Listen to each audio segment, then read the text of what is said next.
ನೆಲೆಗಟ್ಟಿನ ವಿಷಯನ ಮಂಡಿಸ್ಬೇಕಾದಂಥ ಒಂದು ಚೌಕಟ್ಟನ್ನು ನಾನು ನಿರ್ಮಿಸ್ಕೊಂಡಿದ್ದೀನಿ.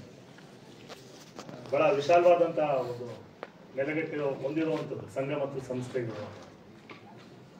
ಹಾಗಾಗಿ ಈ ತನಕದ ಎಲ್ಲ ಬೆಳವಣಿಗೆಗಳು ಸ್ವಾತಂತ್ರ್ಯ ನಂತರದಿಂದ ನಾನು ಮಾತನಾಡಕ್ಕೆ ಇಷ್ಟಪಡ್ತೀನಿ.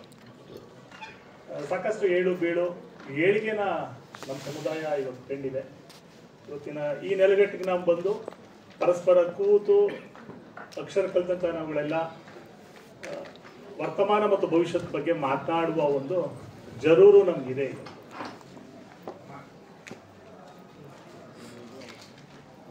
ಸ್ವಾತಂತ್ರ್ಯ ನಂತರದಲ್ಲಿ ಈಗಾಗಲೇ ಹಲವಾರು ಮಂತ್ರಿ ಮಹನೀಯರು ನಮ್ಮ ಸಮುದಾಯದಿಂದ ಬಂದು ಹೋಗಿದ್ದಾರೆ. ಮುಖ್ಯಮಂತ್ರಿಯ ಸ್ಥಾನಮಾನಗಳನ್ನು ಕೂಡ ನಮ್ಮ ಸಮುದಾಯ ಕಂಡಿದೆ. ಮುಂದೆ ಏನು ಅನ್ನೋ ಒಂದು ಪ್ರಶ್ನೆನೂ ಕೂಡ ನಾವು ಇಟ್ಕೋಬೇಕಾಗಿದೆ. ಯಾಕಂದ್ರೆ ಒಂದು ಸ್ಥಾನನ ನಾವು ಅನುಭವಿಸಿದ ನಂತರ ಅದಕ್ಕಿಂತ ನಮ್ಮ ಸಮುದಾಯ ಕೆಳಗಿಳಿಯೋದು ಅಂತ ಅಂದ್ರೆ ಅಥವಾ ಅದನ್ನ ಸಸ್ಟೈನ್ ಆಗಿ ಮೇಂಟೈನ್ ಮಾಡಬೇಕಾದ್ರೆ ನಮ್ಮದೇ ಆದಂಥ ಕೆಲವೊಂದು ನೆಲೆಗಟ್ಟನ್ನು ನಾವು ಇವತ್ತು ಅರ್ಥ ಕಟ್ಕೊಳ್ಳೇಬೇಕಾದಂಥ ಜರೂರಿ ಇದೆ. ಹಾಗಾಗಿ ನಾವುಗಳು ನಮ್ಮ ನೆಲೆಗಳಿಗೆ ಅಷ್ಟೇ ನಾವು ಸೀಮಿತವಾಗದೆ ಇಡೀ ಸಮಾಜ ಮತ್ತು ಇಡೀ ದೇಶನ ಕೇಂದ್ರೀಕರಿಸುವ ಸಂಘಟನೆಗಳನ್ನು ನಾವು ಕಟ್ಕೋಬೇಕಾಗಿದೆ. ಸರ್, ನಾನು ನಿಮ್ಮ ಮುಂದೆ ಮಾತನಾಡ್ತಾ ಇರುವಂತ ವ್ಯಕ್ತಿ ಸಾಮಾನ್ಯವಾದ ವ್ಯಕ್ತಿನೇ. ನಾನೇನು ಅಂತ ಅತಿಮಾನುಷ ಅಥವಾ ಎಲ್ಲ ಕಲ್ತಿದ್ದೀನಿ ಅನ್ನೋ ಗರ್ವ ಏನಿಲ್ಲ. ಸಿಕ್ಕಂತ ಅವಕಾಶಗಳನ್ನ ಈ ತನಕವೂ ಕೂಡ ಪ್ರಾಮಾಣಿಕವಾಗಿ ಬಳಸ್ಕೊತಾ ಬಂದಿದ್ದೀನಿ. ಬೈರಾಪುರ ಅಂತ ಒಂದು ಸಣ್ಣ ಹಳ್ಳಿ. ಮಾನ್ಯ ಮುಖ್ಯಮಂತ್ರಿಗಳು ನನ್ನ ಕಾಲೇಜಿನ CDC ಪ್ರೆಸಿಡೆಂಟ್ ಕೂಡ ಆಗಿರ್ತಾರೆ. ಟಿ ನರಸೀಪುರದಿಂದ ಹಿಡಿದು ನವದೆಹಲಿಯ ದೊಡ್ಡ ಪ್ರತಿಷ್ಠಿತ ಸಂಸ್ಥೆಗಳಲ್ಲೂ ಕೂಡ ಸೇವೆನ ಸಲ್ಲಿಸ್ತಾ ಇದ್ದೀನಿ. ಅದು ಹೆಮ್ಮೆ ಕೂಡ ಆಗುತ್ತೆ. ಯಾವ ಪರೀಕ್ಷೆಗೆ ಇಡೀ ದೇಶ ನಡಗುತ್ತೋ ಬೆದರುತ್ತೋ ಅಂತ ಪರೀಕ್ಷೆಗಳ ಪ್ರಶ್ನೆ ಪತ್ರಿಕೆಗಳ ತಯಾರು ಮಾಡುವಂತಹ ಒಂದು ಪ್ಯಾನಲ್ ನಾನು ಕೆಲಸ ಮಾಡ್ತಾ ಇದ್ದೀನಿ. JEE ಆಗಿರ್ಬೋದು, ನೀಟ್ ಆಗಿರ್ಬೋದು ಅಥವಾ NTA ಹಲವು ಪರೀಕ್ಷೆಗಳ ಪ್ರಶ್ನೆ ಪತ್ರಿಕೆಗಳನ್ನ ಸಿದ್ಧಪಡಿಸ್ತೀನಿ. ಅಷ್ಟೇ ಗೌಪ್ಯತೆನ ಅಷ್ಟೇ ಪಾವಿತ್ರತೆಯನ್ನು ಕೂಡ ಈ ತನಕ ಮೇಂಟೈನ್ ಮಾಡ್ಕೊಂಡು ಬಂದಿದ್ದೀವಿ. ಈ ಬಾರಿಯ ನೀಟ್ ಮತ್ತು JEE ಕನ್ನಡ ಅನುವಾದಗಳನ್ನು ಮಾಡುವಂಥದ್ದು ಮತ್ತು ಹಲವು ಕನ್ನಡ ಪತ್ರಿಕೆಗಳನ್ನು ಸಿದ್ಧಪಡಿಸಿದಂಥ ನೆಲೆಯಲ್ಲಿ ನಾನು ನಮ್ಮ ಸಮುದಾಯ ಮತ್ತು ಕರ್ನಾಟಕದ ಪ್ರತಿನಿಧಿತ್ವನ ವಹಿಸಿದೆ ಅಂತ ಅನ್ನೋದು ಹೆಮ್ಮೆಯ ವಿಚಾರ ನನಗೂ ಕೂಡ. ಸೊ ಈಗ ಸಮುದಾಯದ ಬಗ್ಗೆ ನಮ್ಗೆಲ್ಲರಿಗೂ ಕೂಡ ಅರಿವಿದೆ. ಸೊ ಸಮುದಾಯಗಳ ರಚನೆ ಆಗೋದೇನೆ ಭಾರತದ ಮಟ್ಟಿಗೆ ಈ ಸಮುದಾಯಗಳ ಏಳಿಗೆನೆ ಸಂಘ ಸಂಸ್ಥೆಗಳ ಗುರುತರವಾದಂಥ ಜವಾಬ್ದಾರಿ. ಯಾಕಂದ್ರೆ ನಾವು ಇಂದಿನ ತಲೆಮಾರಿಗೂ ಈ ತಲೆಮಾರಿಗೂ ಏನು ವ್ಯತ್ಯಾಸ ಅಂದ್ರೆ ಅಕ್ಷರ ಕಲ್ತಿದ್ದೀವಿ, ವ್ಯವಹಾರ ಜ್ಞಾನ ತುಂಬಾ ಇದೆ. ಜಾಣರು ಅಂತ ಮೂರ್ಖರು ಅಲ್ಲ, ದಡ್ಡರು ಅಲ್ಲ. 10 ರೂಪಾಯಿ ಕೊಟ್ರೆ ಏನು ವ್ಯವಹಾರ ಮಾಡಬೇಕು ಅನ್ನೋಷ್ಟು ತಿಳುವಳಿಕೆ ಇದೆ. ಕೋಟಿ ಹಾಕಿದ್ರು ಅದನ್ನ 2 ಕೋಟಿ ಹೇಗೆ ಮಾಡಬೇಕು ಅನ್ನೋ ಪ್ರಜ್ಞೆ ಕೂಡ ನಮಗಿದೆ. ಈ ನೆಲೆಯಲ್ಲಿ ನಾವು ಇವತ್ತು ರಾಜಕಾರಣವಾಗಿ, ಶೈಕ್ಷಣಿಕವಾಗಿ, ಸಾಮಾಜಿಕವಾಗಿ ಒಂದು ಸ್ಥಿತ್ಯಂತರಕ್ಕೆ ಅಥವಾ ಒಂದು ಬದಲಾವಣೆ ಒಳಗಾಗಿರುವಂತ ನಾವು ನಮ್ಮ ಸಂಘ ಸಂಸ್ಥೆಗಳನ್ನು ಕೂಡ ರಿಫಾರ್ಮ್ ಮಾಡಬೇಕಾದಂಥ ಅನಿವಾರ್ಯತೆ ಇದೆ. ಸಂಘ ಅಂದಾಗ ಒಂದು ಸಣ್ಣ ಸಣ್ಣ ಸಂಘಗಳ ಒಂದು ಉದ್ದೇಶಗಳಿರುತ್ತೆ. ಮಹಿಳಾ ಸ್ವಸಹಾಯ ಸಂಘಗಳಾಗಿರ್ಬೋದು ಅಥವಾ ಜಾತಿವಾರು ಸಂಘಗಳಾಗಿರ್ಬೋದು. ಈಗಾಗಲೇ ಸಹಕಾರ ಪತ್ತಿನ ಸಹಕಾರ ಸಂಘಗಳ ಬಗ್ಗೆ ಸಾಹೇಬರು ಮಾತನಾಡಿದ್ರು, ಸಾಕಷ್ಟು ವಿವರಗಳನ್ನ ಕೊಟ್ಟು. ಮತ್ತೆ ನಾನು ಮಾತಾಡೋಕೆ ಹೋಗೋಣ, ಸಿದ್ದನಗೌಡರ ಬಗ್ಗೆ ಕೂಡ ಹೇಳೋಲ್ಲ, ಅನುಕೂಲ ಆಯಿತು ನಾನು ನೀವು ಹೇಳಿರೋದ್ರಿಂದ. ಹಾಗೆ ಸಂಸ್ಥೆಗಳು ನಾವೆಲ್ಲ ಸೇರಿ ಇಲ್ಲಿ ಆಸೀನರಾಗಿ ಕೂತ್ಕೊಂಡಿದ್ದೀವಿ, ಮಾತನಾಡ್ತಾ ಇದ್ದೀವಿ. ಇದಕ್ಕೆ ಆಶ್ರಯ ಕೊಟ್ಟಿರುವಂಥದ್ದು ಕೂಡ ಶ್ರೀದೇವಿ ಸಂಸ್ಥೆ. ಆ ಸಂಸ್ಥೆಯು ನಮ್ಮವರ ಸಂಸ್ಥೆ ಅನ್ನೋದು ಒಂದು ಹೆಮ್ಮೆ. ಆ ಸಂಸ್ಥೆ ಬೆಳೆದಿರೋದಕ್ಕೆ ನಾವಿಲ್ಲಿ ಬಂದು ಕೂತಿದ್ದೀವಿ, ಮಾತನಾಡಿದ್ದೀವಿ. ಆ ಸಾಧನೆಗೆ ಇದು ಸಾಕ್ಷಿಯಾಗಿದೆ. ಈಗ ನಮ್ಮ ಮುಂದಿನ ಕಾರ್ಯಕ್ರಮಗಳೇನು? ಸಂಘಗಳಿದೆ ನಮ್ಮೊಳಗೆ, 100 ಸಂಘಗಳಿದೆ. ಪ್ರತಿ ತಾಲೂಕು, ಊರು, ಗ್ರಾಮಗಳಿಗೆ ಹೋದ್ರೂ ಸಂಘಗಳಿಗಿದೆ. ಆ ಸಂಘಗಳ ಒಂದು ಸಾಂಸ್ಥಿಕವಾಗಿ ಒಂದು ದೇವಾಲಯಗಳನ್ನ ನಿರ್ಮಾಣ ಮಾಡ್ಕೊಳ್ತಾ ಇದೆ, ಅಥವಾ ಒಂದು ಕೋಚಿಂಗ್ ಸೆಂಟರ್ಗಳನ್ನ ಅಥವಾ ಇನ್ಯಾವುದೋ ಶಾಲೆಗಳನ್ನ ನಡೆಸ್ತಾ ಇದೆ ತನ್ನ ಮಟ್ಟಿಗೆ, ತನ್ನ ಆರ್ಥಿಕ ಬಲಗಳನ್ನ. ದೊಡ್ಡ ಡ್ರಾಬ್ಯಾಕ್ ನನಗೆ ಇಲ್ಲಿ ತನಕ ಕಾಣಿಸಿರೋದೇನು ಅಂದ್ರೆ, ಈ ಎಲ್ಲ ಸಂಘ ಸಂಸ್ಥೆಗಳು ಒಂದು ಅಂಬ್ರೆಲಾ ಅಥವಾ ಒಂದು ಛತ್ರಿಯ ಅಥವಾ ಒಂದು ಕೊಡೆಯ ಕೇಂದ್ರೀಕೃತ ನೆಲೆಗೆ ಒಳಪಡದೇ ಇರುವಂಥದ್ದು. ದಲಿತ ಸಂಘಗಳು ಈಗಾಗಲೇ ಚಾನಲೈಸ್ ಆಗಿವೆ ಸರ್. ಇದೆ ಸೇರಿ ಎನ್ರೋಲ್ ಆಗುತ್ತೆ. ಈಗ ನಾವು ಕುರುಬರ ಸಾಂಸ್ಕೃತಿಕ ಪರಿಷತ್ತು ಅಥವಾ ಅದಕ್ಕಿಂತ ಉತ್ಕೃಷ್ಟವಾದಂಥ ಅಥವಾ ಈ ಸಂಸ್ಥೆಯಾದರೂ ಸರಿ ಇಡೀ ರಾಜ್ಯದಲ್ಲಿರುವಂಥ ನಮ್ಮ ಸಮುದಾಯದ ಸಂಘ ಸಂಸ್ಥೆಗಳ ಲೆಕ್ಕನ ತಗೊಳ್ಳುವಂಥ ಕೆಲಸನ ಮಾಡಬೇಕಾಗಿದೆ. ಎನ್ರೋಲ್ಮೆಂಟ್ ಪ್ರೋಸೆಸ್ ಶುರು ಮಾಡಬೇಕಾಗಿದೆ. ಈ ಎಲ್ಲ ಸಂಘಗಳನ್ನ ಕೇಂದ್ರೀಕರಿಸಿದ್ರೆ ಒಂದು ಸೆಂಟ್ರಲೈಸ್ ಆದಂತ ಒಂದು ಡೊಮೈನ್ ಅಥವಾ ಒಂದು ಶಕ್ತಿನ ನಾವು ಸೃಷ್ಟಿಸ್ಕೊಳ್ಳಕ್ ಸಾಧ್ಯ ಇದೆ. ಈ ದೆಸೆಯಲ್ಲಿ ಸಂಘ ಸಂಸ್ಥೆಗಳನ್ನ ನಾವು ಒಂದು ಸಂಘಟನೆ ಮಾಡ್ಬೇಕಂತ ಅನಿವಾರ್ಯತೆ ಜರೂರಿ ಇದೆ. ಇವತ್ತು ವಾಟ್ಸಪ್ ನಲ್ಲೂ ಕೂಡ ಕ್ಷಣ ಮಾತ್ರದಲ್ಲಿ ಗ್ರೂಪ್ಗಳನ್ನ ಕಟ್ಕೋಬಹುದು. ನಾವು ಇಲ್ಲೆಲ್ಲ ಸೇರಿದೀವಿ, ನಮ್ದೊಂದು ಗ್ರೂಪ್ ಆಗೋಗುತ್ತೆ, ಅದೊಂದು ಸಂಘನೂ ಮಾಡ್ಕೊಬಿಡ್ಬೋದು. ನಾಳೆ ಆಸಕ್ತಿ ಇರೋರೆಲ್ಲ ಸೇರಿ ಒಂದು ಹಣ ಹಾಕಿ ಒಂದು ಸಂಸ್ಥೆನೂ ಕೂಡ ನಡೆಸ್ಬಿಡ್ಬೋದು. ನಾವು ಆ ಸಾಮರ್ಥ್ಯ ನಮ್ಮೊಳಗಿದೆ. ಅದು ನನ್ನ ಸಮಸ್ಯೆ ಏನಂತಂದ್ರೆ ಈ ತರ ಇರುವಂತಹ ನಮ್ಮ ಸಮಾಜದೊಳಗಿರುವಂತಹ ಎಲ್ಲ ಸಂಘ ಸಂಸ್ಥೆಗಳು ಒಂದು ಚಾನಲೈಸ್ ಆದ್ರೆ ಒಂದು ಏಕೀಕೃತ ಘನತೆಗೆ ನಾವು ಒಳಪಡಕ್ ಸಾಧ್ಯ ಆಗುತ್ತೆ. ಇದರಿಂದ ಏನಾಗುತ್ತೆ, ಮುಂದಿನ ದಿವಸದ ನಿರ್ಣಾಯಕವಾದಂತಹ ನಿರ್ಣಯಗಳು ತಗೊಂಡಾಗ ಒಂದು ಒಕ್ಕೂಟ ರಚಿಸ್ಕೊಳಕ್ ಸಾಧ್ಯ ಆಗುತ್ತೆ. ನಮ್ಮೊಳಗೆ ಮಂತ್ರಿಮಂಡಲದಲ್ಲಾಗಿರ್ಲಿ, ರಾಜಕಾರಣದಲ್ಲಾಗಿರ್ಲಿ, ವಿಶ್ವವಿದ್ಯಾನಿಲಯ ಕುಲಪತಿಗಳಾದಂಥ ಹುದ್ದೆಗಳನ್ನ ಕೊಡೋದ್ರಲ್ಲಾಗಿರ್ಲಿ, ಪಡ್ಕೊಳ್ಳೋದ್ರಲ್ಲಾಗಿರ್ಲಿ ನಾವು ಬಹಳ ಹಿಂದುಳಿದಿದ್ದೀವಿ. ನೀಟು JEE ಅಥವಾ ಇನ್ನಿತರ ಎಕ್ಸಾಮ್ಸ್ಗಳಲ್ಲಿ ನಮ್ಮ ಮಕ್ಕಳು ಬಹಳ ಹಿಂದುಳಿದಿದ್ದಾರೆ, ಫೇಸ್ ಮಾಡಕ್ ಆಗ್ತಾ ಇಲ್ಲ. ಮತ್ತೆ ಈ ತನಕದ ಮಿಷನರಿ ಲ್ಯಾಂಗ್ವೇಜ್ ಟ್ರಾನ್ಸ್ಲೇಷನ್ಗೆ ಘನತೆ ನಮ್ಮ ಸುಪ್ರೀಂ ಕೋರ್ಟು ಹೊಸ ತೀರ್ಪನ್ನ ಕೊಟ್ಟ ನಂತರ ಮ್ಯಾನ್ಯುವಲ್ ಆದಂತ ಅನುವಾದಗಳಾಗಬೇಕು ಮತ್ತು ಅನುವಾದಗೊಂಡಂತ ಪತ್ರಿಕೆಗಳ ತಪ್ಪುಗಳು ಸರಿಗಳು ಕೂಡ ಅಂಕಗಳು ಒಳಪಡುತ್ತೆ ಅನ್ನೋದು ಕೂಡ ಆದೇಶ ಬಂದಿದೆ ಸುಪ್ರೀಂ ಕೋರ್ಟ್ನಿಂದ. ಹಾಗಾಗಿ ನಿನ್ನೆ ಮೇಡಮ್ ಅವ್ರು ಮಂಜುಳಾ ಅವ್ರು ಮಾತನಾಡ್ಬೇಕಾದ್ರೆ ವೈದ್ಯಕೀಯ ಶಿಕ್ಷಣದ ಬಗ್ಗೆ ಮಾತನಾಡ್ತಾ ಹೇಳಿದ್ರು, ಕನ್ನಡದ ಸಣ್ಣ ತಪ್ಪಾಯಿತು, ಬಹಳ ಮುಜುಗರ ಆಯಿತು, ಬಟ್ ನಾನು ಇವತ್ತು ಬೆಳೆದಿದ್ದ ಅವ್ರ ಗಟ್ಟಿತನ ಬೆಳವಣಿಗೆ ಆಗಿರೋದು. ಆದ್ರೆ ಮುಂದಿನ ತಲೆಮಾರಿಗೆ ಆ ಥರ ವೈಫಲ್ಯಗಳಾಗಬಾರದು. ಕನ್ನಡದಲ್ಲೂ ಕೂಡ ಎಲ್ಲವೂ ಸಾಧ್ಯ ಇದೆ. ಹಾಗಾಗಿ ಅದನ್ನ ಸಾಧಿಸಿಕೊಳ್ಳುವಂತ ನೆಲೆಗಟ್ಟಿಗೆ ಸಂಸ್ಥೆಗಳು ಸ್ವಲ್ಪ ಮಕ್ಕಳಿಗೆ ಅವೇರ್ನೆಸ್ನ ಕೊಡಬೇಕಾದಂತ ಅನಿವಾರ್ಯತೆ ಇದೆ. ನೀಟು JEE ಎಕ್ಸಾಮ್ಸ್ಗಳನ್ನು ಕೂಡ ನಾವು ಕನ್ನಡದಲ್ಲಿ ಬರೀಬಹುದು. ಇದು ಸುಪ್ರೀಂ ಕೋರ್ಟ್ನ ಮಾಹಿತಿ. ಕಳೆದ ವರ್ಷ ತಮಿಳುನಾಡು ಸರ್ಕಾರ ಏನು ಚಾಲೆಂಜ್ ಮಾಡ್ತೋ ಆ ಚಾಲೆಂಜಿನ ಫಲವಾಗಿ ಇವತ್ತು ಕರ್ನಾಟಕದ ಮಕ್ಕಳು, ನಮ್ಮ ಗ್ರಾಮಾಂತರ ಮಕ್ಕಳು ಕೂಡ ನೀಟು JEE ಪರೀಕ್ಷೆಗಳನ್ನ ಸುಲಭವಾಗಿ ಬರೀಬಹುದು. ಪ್ರಶ್ನೆ ಪತ್ರಿಕೆಗಳು ಎಲ್ಲವೂ ಕೂಡ NCERTಯ ಪುಸ್ತಕಗಳಿಂದನೇ ತೆಗೆಯುವಂಥದ್ದು. ಕನ್ನಡದಲ್ಲೂ ಕೂಡ NCERT ಪುಸ್ತಕಗಳು ಲಭ್ಯ ಇದೆ. ಹೌದು ಸರ್. ಹಾಗಾಗಿ ಈ ಸಾಧ್ಯತೆಗಳಿರೋದ್ರಿಂದ ಕನ್ನಡದಲ್ಲಿ ನಮ್ಮ ನಮ್ಮ 100ಕ್ಕೆ 100 ಅಂಕ ತಗೊಂಡಿರೋ ಮಕ್ಕಳುಗಳು ಹಿಂಜರಿಕೆಯ ಸ್ವಭಾವದಿಂದ ಗೆಲ್ಲಿಸ್ಬೇಕಾದ್ರೆ, ಹೊರಗೆ ತರಬೇಕಾದ್ರೆ ಸಂಘ ಸಂಸ್ಥೆಗಳು ಬಹಳ ಕೆಲಸ ಮಾಡಬೇಕಾಗಿದೆ. ಸೊ ಭಾರತದ ಒಳಗೆ ಸಮುದಾಯ ಪರಿಕಲ್ಪನೆ ಬಹಳ ಭಿನ್ನವಾಗ್ತದೆ. ಇವತ್ತಿನ ವರ್ತಮಾನದಲ್ಲಿ ಹೇಳೋದಾದ್ರೆ ಜಾತಿ ಮತ್ತು ಜಾತಿಗಳಿಂದ ಕೂಡಿದ ಜನಸಮೂಹವನ್ನು ನಾವು ಸಮುದಾಯಗಳು ಅಂತ ಹೇಳಿ ಕರಿತೀವಿ. ಅದು ಎಲ್ಲ ಜಾತಿಗಳು ಕೂಡ ಅಪ್ಲಿಕೇಬಲ್ ಆಗುವುದು. ಸದ್ಯ ಕುರುಬ ಜಾತಿಯನ್ನ ನಾವು ಕುರುಬ ಸಮುದಾಯ ಅಂತ ಹೇಳಿ ಕಾಯಿನ್ ಮಾಡಿಕೊಂಡು ಮಾತನಾಡ್ತಾ ಹೋಗೋದು. ಇನ್ನು ನಾವು ಸಮುದಾಯದ ಏಳಿಗೆ ಮತ್ತು ಉನ್ನತಿಯ ಬಗ್ಗೆ ಸಮುದಾಯ ಪ್ರಜ್ಞೆ ಹಿಂದಕ್ಕಿಂತ 100 ಪಟ್ಟು ಹೆಚ್ಚು ಹೊಂದಬೇಕಾದಂತ ಅನಿವಾರ್ಯತೆ ಇದೆ. ಕೆಲವೊಂದು ವೆಹಿಕಲ್ಗಳಲ್ಲಿ ಆಟೋದವರೆಲ್ಲ ಹಾಕೋತಾರೆ, ಬಹಳ ಖುಷಿ ಆಗುತ್ತೆ. ಅವ್ರಿಗೆ ಯಾವ ಕೀಳರಿಮೆನೂ ಇಲ್ಲ, ಕುರುಬಾಸ್ ಅಂತ ಹಾಕೋತಾರೆ ಸರ್. ಅವ್ರಿಗಿರೋ ದಾಷ್ಟ್ಯತೆ, ಅವ್ರಿಗಿರೋ ಧೈರ್ಯ ಎಜುಕೇಟೆಡ್ ಆಗಿರೋ ನಮ್ಗಳಿಗಿಲ್ಲ. ಆ ಕೀಳರಿಮೆನ ನಾವು ಬಿಡಬೇಕಾಗಿದೆ. ನಾನು ಜಾತಿ ಬಿಡೋದು ಅಥವಾ ಇನ್ನೊಬ್ರು ಜಾತಿ ಬಿಟ್ಟು ಬೇರೆ ಧರ್ಮ ಜಾತಿಗಳಿಗೆ ಸೇರೋದು ದೊಡ್ಡ ಸಾಧನೆ ಅಲ್ಲ. ನಾನು ಬಿಟ್ಟರು ಕೂಡ ನನ್ನನ್ನು ಗುರುತಿಸೋದು ಈ ವ್ಯವಸ್ಥೆ ಇದೇ ಜಾತಿ. ನಾನು ಸೆಕ್ಯುಲರ್ ಆಗಿರ್ಬೋದು, ನಾನು ಪ್ರಗತಿಪರನಾಗಿರ್ಬೋದು, ನಾನು ಸೋಷಿಯಲಿಸ್ಟ್ ಆಗಿರ್ಬೋದು.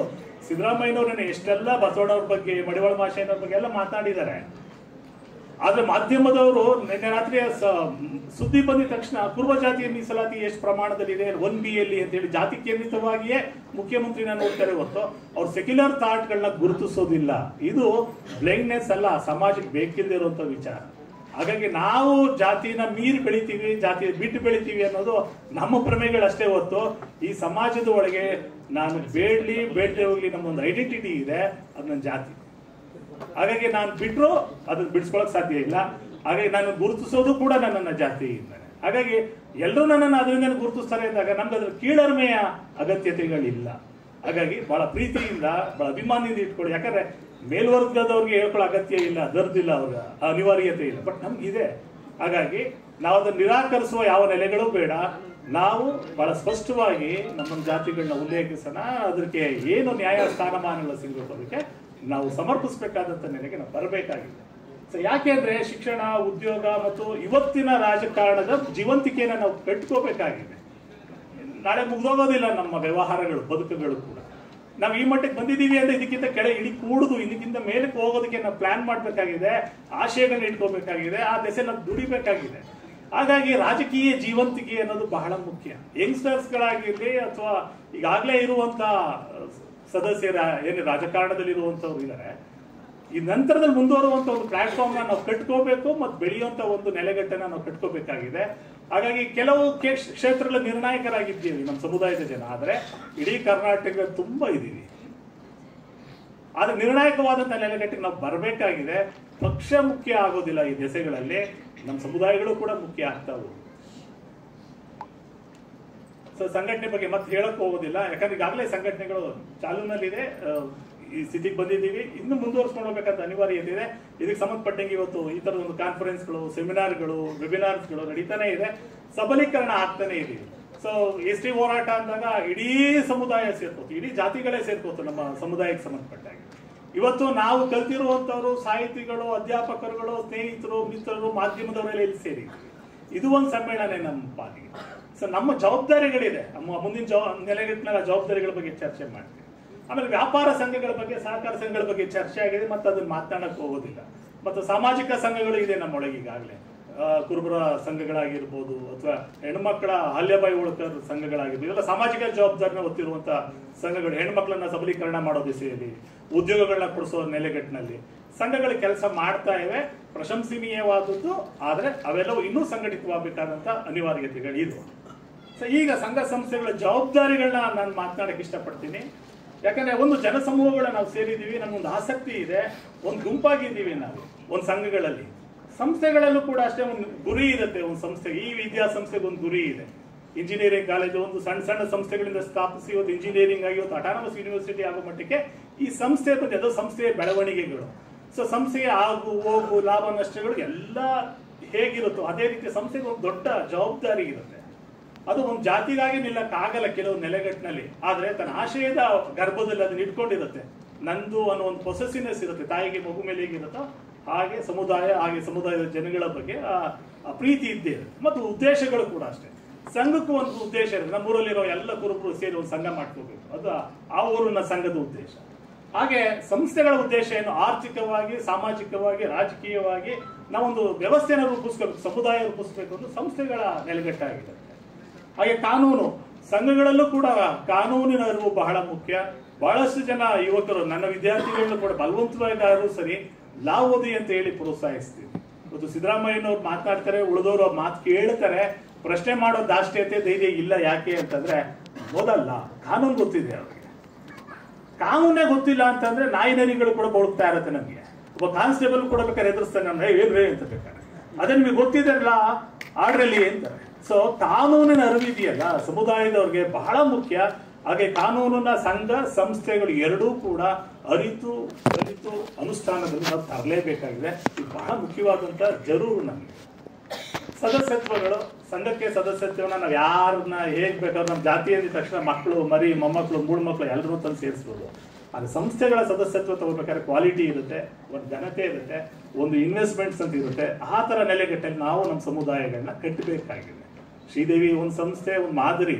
ಆ ತರದ 10 ಸಂಸ್ಥೆಗಳು ಪ್ರತಿ ಜಿಲ್ಲೆಗೆ ಉಟ್ಕೊಳ್ಳುವಂತಹ ಒಂದು ಸಾಧ್ಯತೆಗಳನ್ನ ನಾವು ಮುಂದಿನ ದಿನಗಳಲ್ಲಿ ನಾವು ನಿರ್ವಹಿಸ್ಕೊಳ್ಳಿಲ್ಲ, ಕಟ್ಕೊಳ್ಳಿಲ್ಲ ಅಂದ್ರೆ ಅದು ನಮ್ಮ ವೈಫಲ್ಯ ಆಗುತ್ತೆ. ಹಾಗಾಗಬಾರದು ಅಂತಂದ್ರೆ ಒಂದು ನಿರ್ದಿಷ್ಟವಾದ ಗುರಿ ಇರುವಂತ ಸಂಸ್ಥೆಗಳನ್ನ ತೆರೆಯೋ ಕಡೆಗೆ ಸ್ವಲ್ಪ ನಾವು ಆಸಕ್ತಿ ವಹಿಸೋಣ. ಕುಳಿತು ಅಲ್ಲೇ ಕಾಲಹರಣ ಮಾಡೋದ್ರಿಂದ ಪ್ರಯೋಜನ ಇಲ್ಲ. ಮತ್ತೆ ಇನ್ನೊಂದು ದೊಡ್ಡದು ನಾಯಕತ್ವ. ಸೊ ನಾವೆಲ್ಲ ಕೂತ್ ಮಾತನಾಡೋದ್ರಲ್ಲಿ ಎಕ್ಸ್ಪರ್ಟ್ಗಳು, ವಾಟ್ಸಪ್ ಯುದ್ಧದಲ್ಲಿ ಎಕ್ಸ್ಪರ್ಟ್ಗಳು, ಫೇಸ್ಬುಕ್ ಆಳಗಳಲ್ಲಿ ತುಂಬಾ ನಿರತರಾಗಿರ್ತೀವಿ. ಆದ್ರೆ ಒಂದು ಗುಂಪನ್ನ, ಒಂದು ಸಂಸ್ಥೆನ, ಒಂದು ಸಂಘನ ನಿರ್ವಹಿಸುವಂತ ನಾಯಕತ್ವಗಳನ್ನ ನಾವು ಬೆಳೆಸ್ಕೋಬೇಕಾಗಿದೆ. ಸ್ವಲ್ಪ ಬದ್ಧತೆ ಇಟ್ಕೋಬೇಕು ಆ ದೆಸೆಯಲ್ಲಿ. ನಮ್ಮವ್ರನ್ನ ನಾವು ತುಳಿಯೋದು ಅನ್ನೋದು ಎಲ್ಲೋ ಎಷ್ಟೋ ಕಡೆ ಮಾತುಗಳು ಬರುತ್ತೆ. ಅಂತವ್ರನ್ನೆಲ್ಲ ಮೀರುವಂತ ಗುಣಗಳನ್ನ ಇಟ್ಕೊಳ್ಳೋಣ. ಒಂದು ಪರ್ಸನಾಲಿಟಿನ ಕಟ್ಕೋಬೇಕು ನಾವು. ವ್ಯಕ್ತಿತ್ವ ವಿಕಸನ ನಾವೇ ಆಗ್ಲಿಲ್ಲ ಅಂದ್ರೆ ನಮ್ಮ ಸಮುದಾಯನ ಗುರುತಿಸ್ತಾರೆ. ಏನು ಎಂತವನಯ್ಯ ಅಂತಂದ್ರೆ ವ್ಯಕ್ತಿ ಬೈಯಲ್ಲ ಎಷ್ಟೋ ಸಂದರ್ಭಗಳಲ್ಲಿ, ಊರುಗಳ ಕಡೆ ಜಾತಿಗೆ ಬೈತಾರೆ, ಜಾತಿಯವರೇ ಅಂತ. ಮಠದ ಸ್ವಾಮೀಜಿ ಒಬ್ರು ಒಂದು ವಿಚಾರನ ಕಳೆದ 2 ತಿಂಗಳ ಕೆಳಗೆ ಪ್ರಸಾರ ಆಯಿತು. ಹೊಸ ಪಂಚಾಂಗ ಓದ್ಬೇಕಾದ್ರೆ ಯುಗಾದಿ ಟೈಮ್ನಲ್ಲಿ ಸಿದ್ದರಾಮಯ್ಯ ಪೂರ್ತಿ ಮಾತಾಡ್ತಾರೆ, ಈ ವರ್ಷ ಭವಿಷ್ಯ ಚೆನ್ನಾಗಿದೆ, ಕುಡಿಮಠ ಸ್ವಾಮಿಗಳು ಏನೂ ಆಗಲ್ಲ, ತೊಂದರೆ ಇಲ್ಲ ಅಂತೆಲ್ಲ ಹೇಳಿದ್ರು. ಆಮೇಲೆ ಕುರುಬರಿಗೆ ಅಧಿಕಾರ ಕೊಟ್ಟರೆ ಬಿಡಿಸ್ಕೊಳಕ್ ಆಗಲ್ಲ ಅನ್ನೋದು ಒಂದು ಸುದ್ದಿನ ಬಿಟ್ರು. ಸುಮಾರು ಜನ ಅದನ್ನ ಟ್ರೋಲ್ ಮಾಡ್ತಾ ಇದ್ರು, ಭಾಳ ಖುಷಿಯಿಂದ ಹೇಳ್ಕೊತಾ ಇದ್ರು. ನನ್ಗದು ನೆಗೆಟಿವ್ ಆಗಿ ಅನಿಸ್ತು. ಯಾಕೆ ಅಂದ್ರೆ ಅದು ಮುಖ್ಯಮಂತ್ರಿ ಆಗಿರೋದು ಅವ್ರ ಅರ್ಹತೆಯಿಂದ ಮತ್ತು ಅವ್ರ ಸಾಮರ್ಥ್ಯದಿಂದ. ಸಾಮಾನ್ಯರಿಗೆ ಏನಾರ ಇದ್ರ ಪ್ರಭಾವ ಬೀರಿದ್ರೆ ಸಣ್ಣ ಸಣ್ಣ ಹಂತದಲ್ಲೂ ಕೂಡ ಕುರುಬರನ್ನ ತುಳಿಕ್ ಶುರು ಮಾಡ್ತಾರೆ. ಕುರುಬರು ಅಧಿಕಾರ ಕೊಟ್ರೆ ಅಂತಂದ್ರೆ ಹುದ್ದೆಗಳಿಗೆ ಏರಕ್ ಬಿಡಲ್ಲ ರೀ, ಇಲಾಖೆಗಳಲ್ಲಿ ಇನ್ಚಾರ್ಜ್ ಕೊಡಕ್ ಬಿಡಲ್ಲ, ಇವ್ರು ಕೊಟ್ರೆ ಬಿಡಿಸ್ಕೊಳಕ್ ಆಗಲ್ಲ ಅಂತೇಳಿ ಈ ತರದೊಂದು ಒಂದು ಏನಂತಾರೆ ಈ ಭಯ ಪ್ರಜ್ಞೆ ಏನಾರ ಒಂದ್ಸಲ ಮನುಷ್ಯನ ಒಳಗೆ ಬಂದ್ರೆ ಅವಕಾಶಗಳು ನಾಶ ಆಗೋ ಸಾಧ್ಯತೆಗಳು ಹೆಚ್ಚಿರುತ್ತೆ. ಹಾಗಾಗಿ ನಾವು ಇಂಡಿವಿಜುವಲ್ ಆಗಿಯೂ ಸ್ಟ್ರೆಂತ್ಫುಲ್ ಆಗಿದ್ದೀವಿ. ಎಷ್ಟೋ ಕಡೆ ಸ್ನೇಹಿತರು ಮಾತಾಡಿದಾಗ ನಮ್ಮ ಇಲಾಖೆಯಲ್ಲಿ ಯಾರೂ ಇಲ್ಲ, ನಮ್ಮ ಕಚೇರಿಗಳು ನಾವು ಒಬ್ಬನೇ, ನಾನು ಯಾರೂ ರಾಜಿ ಆಗೋದಿಲ್ಲ. ಅದು ರಾಜಿ ಆಗದೇ ಇರುವಂತ ಗುಣ ಇದೆಯಲ್ಲ ಸಮುದಾಯದಲ್ಲಿ, ಅದು ಬಹಳ ವಿಶೇಷ. ಸಾಮಾನ್ಯವಾಗಿ ರಾಜಿ ಆಗೋ ಸಾಕಷ್ಟು ಜನ ನೋಡಿದ್ವಿ ಬೇರೆ ಬೇರೆ ಸಮುದಾಯಗಳಲ್ಲಿ. ಒಂದು ಊಟ ತಿಂಡಿಗೆ ರಾಜಿ ಆಗ್ತಾರೆ, ಒಂದು ಕುಡ್ದ ಪಾರ್ಟಿಯಲ್ಲಿ ರಾಜಿಯಾಗಿ ಹೋಗ್ತಾರೆ. ಬಟ್ ನಮ್ಮ ಸಮುದಾಯ ಜನ, ನಾನು ಸುಮಾರು ಒಂದೆರಡು ಎಕ್ಸಾಂಪಲ್ ಕೊಡಲ್ಲ, ಒಂದು 100 ಎಕ್ಸಾಂಪಲ್ ಕೊಡ್ತೀನಿ. ರಾಜಿ ಆಗೋ ಮನೋಗುಣಗಳು ಇವ್ರಿಗಿಲ್ಲ. ಇದೊಂದು ಮ್ಯಾನರಿಸಮ್, ಅದು ನಮ್ಮ ಸಮುದಾಯದ ಮ್ಯಾನರಿಸಮ್. ಸೊ ಅದನ್ನು ನಾವು ಗುರುತಿಸ್ಕೋಬೇಕು, ಅದು ನಮ್ಮ ಸ್ಟ್ರೆಂತ್. ಅದು ನಾವು ಏನಾದ್ರು ಇದ್ಕೊಳ್ಳಿ, ನಾವು ಯಾವ ಕಾರಣಕ್ಕೂ ರಾಜಿ ಮಾಡ್ಕೊಳ್ಳೋ ಸ್ವಭಾವದವರು ಅಲ್ಲ. ಅದು ಹೆಣ್ಣು ಮಕ್ಕಳಾಗಿರ್ಲಿ ಗಂಡು ಮಕ್ಕಳಾಗಿರ್ಲಿ, ಅದು ನಮ್ಮ ಸ್ವಭಾವ. ಯಾಕಂದ್ರೆ ಒಂದು ಕುರಿನ ಒಂದು ಪ್ರಾಣಿ ಅಟ್ಯಾಕ್ ಮಾಡದೆ ತಿಂದ್ರೆ ಹೋಗ್ಲಿ ತಿನ್ಕೊಂಡು ಹೋಗ್ಲಿ ಬಿಡೋ ಅನ್ನೋ ಸ್ವಾಭಿಮಾನದವ್ರು ಅಲ್ಲ. ನಾವು ಬಿಡೋ ಧಾರಾಡ್ತಾನ ಅಲ್ಲ, ಅದು ನಂದು ಅನ್ನೋ ಪೊಸೆಸಿವ್ನೆಸ್ ಇದೆ, ಕಾಪಾಡೋಂಥ ಒಂದು ದಾಷ್ಟ್ಯತೆ ಇದೆ. ಅವ್ನು ಒಂದ್ಸಲ ನಂದು ಅಂತ ಫೀಲ್ ಬಂದ್ರೆ ಮನುಷ್ಯನಿಗೆ ಅದು ಹೋರಾಟ ಮಾಡಿ ಪಡ್ಕೊಳ್ಳುವಂಥ ಒಂದು ಗುಣ ಇದೆ. ಹಾಗೆ ಆ ಗುಣ ಅದು ನನ್ನ ಸಮುದಾಯದಿಂದ ಬಂದಿರುವಂತ ಒಂದು. ಈಗ ದಲಿತರ ಸ್ವಾಭಿಮಾನ ಅನ್ನೋ ಒಂದು ಏನೊಂದು ವರ್ಚಸ್ಸು, ಒಂದು ಪ್ರಜ್ಞೆ ಇದೆ, ನಮ್ಮಲ್ಲೂ ಕೂಡ ಒಂದು ಸ್ವಾಭಿಮಾನ ಪ್ರಜ್ಞೆ ಇದೆ. ನಾವು ರಾಜಿ ಮಾಡ್ಕೊಳ್ಳೋ ಸ್ವಭಾವದವರು ಅಲ್ಲ. ಇದನ್ನ ನಾವು ಮೈಂಟೈನ್ ಮಾಡೋಣ, ಸುಧಾರಿಸೋಣ, ಇದರ ಕ್ವಾಲಿಟಿಗಳನ್ನ ತುಂಬಿದ್ರೆ ಇನ್ನೂ ಚೆನ್ನಾಗಿರುತ್ತೆ. ಮತ್ತು ಒಂದು ಸ್ಥಿತಿ, ಸಂಘಗಳಿಗೆ ಒಂದು ಸಣ್ಣ ಯೂನಿಟ್ ಇರುತ್ತೆ ಅಷ್ಟೇ. ಅದು ಈಗ ಈ ಧರ್ಮಸ್ಥಳದ ಹಲವಾರು ಸಂಘಗಳು, ಪ್ರತಿ ಊರುಗಳಲ್ಲಿ ಒಂದು ಸಂಘ ಇದೆ. ಹಾಗೆ ಸ್ವಸಹಾಯಕ ಸಂಘಗಳು ಒಂದೊಂದು ಊರಲ್ಲೂ ಸಂಘ ಇದೆ. ಅದನ್ನೆಲ್ಲ ಸಂಘಟಿಸೋದು ಒಂದು ಸಂಸ್ಥೆ ಇರುತ್ತೆ. ಸೊ ನೆಟ್ವರ್ಕಿಂಗ್ ಇದ್ದಂಗೆ ಇವೆಲ್ಲವೂ ಕೂಡ. ಇನ್ನು ಮುಂದಕ್ಕಾದ್ರೂ ಸಮುದಾಯದ ಒಳಗೇನೆ ಒಂದು ಹೊಸ ನೆಟ್ವರ್ಕ್ ಅನ್ನು ನಾವು ಕಟ್ಕೊಳ್ಳುವಂಥ ಅನಿವಾರ್ಯತೆ ಇದೆ. ಅದು ಹಲವಾರು ಉದ್ದೇಶಗಳಿಗೂ ಕೂಡ ಬೇಕಾಗಿರುವಂಥದ್ದು.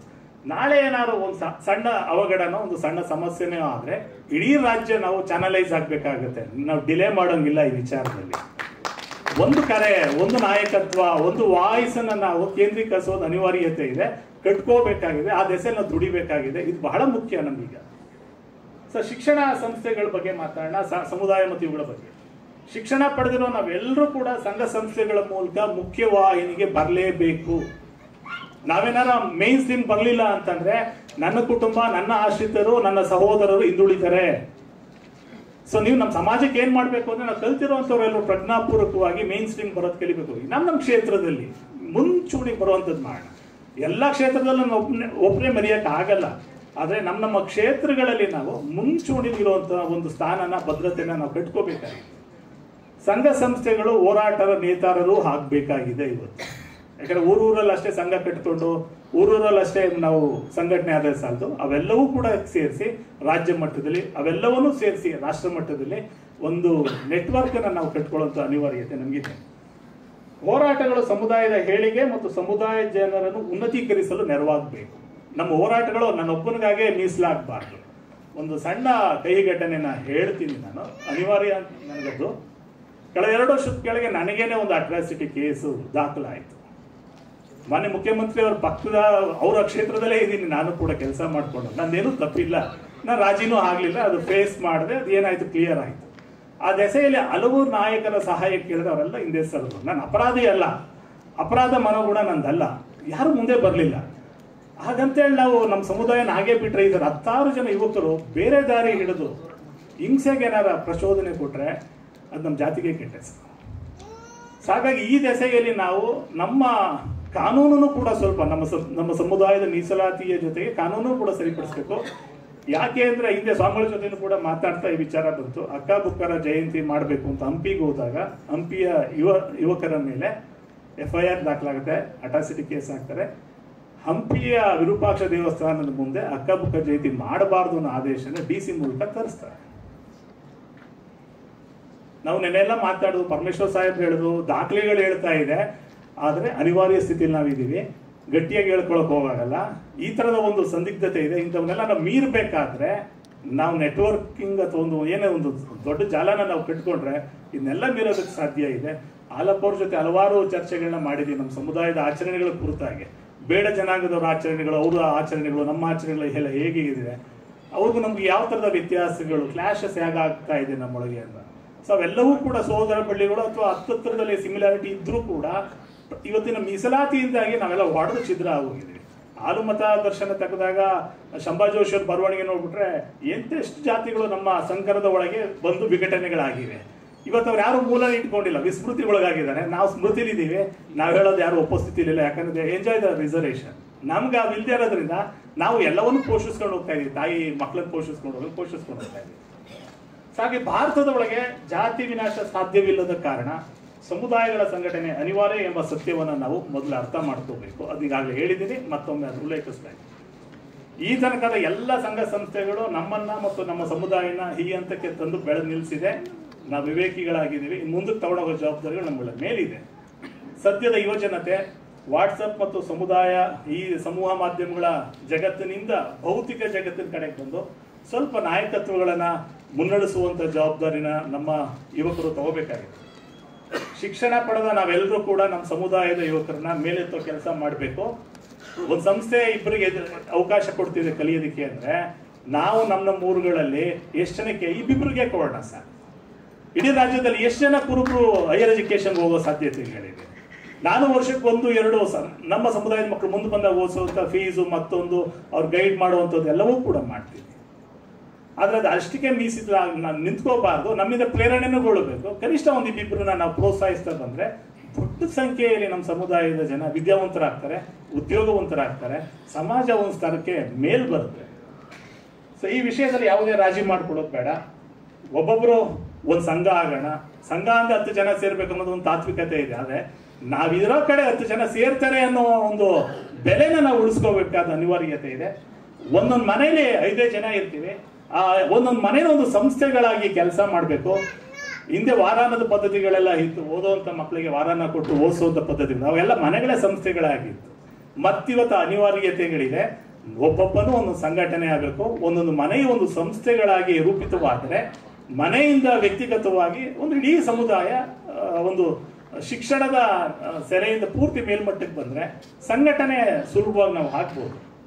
ಸಂಘಟನೆ ಇರೋದ ಸಮುದಾಯ ಅಥವಾ ಸಂಸ್ಥೆಗಳೇ ಹೊಂದಿರೋದ ಸಮುದಾಯ ರಾಜಕೀಯ ಶಕ್ತಿಯನ್ನು ಶಾಶ್ವತವಾಗಿ ಹೊಂದಲು ಸಾಧ್ಯ ಇಲ್ಲ. ಸೊ ಸಂಘಟನೆ ಇಲ್ದಿರುವಂತ ಜಾತಿಗಳು, ನಾವು ಸಂಘಟಿತರಾಗದಿರುವಂತ ಜನ ಹೋದ್ರೆ ಶಾಶ್ವತವಾದಂತ ರಾಜಕಾರಣದ ಪವರ್ನ ಎಂಜಾಯ್ ಮಾಡೋದಕ್ಕೆ ಸಾಧ್ಯ ಇಲ್ಲ ನಾವು.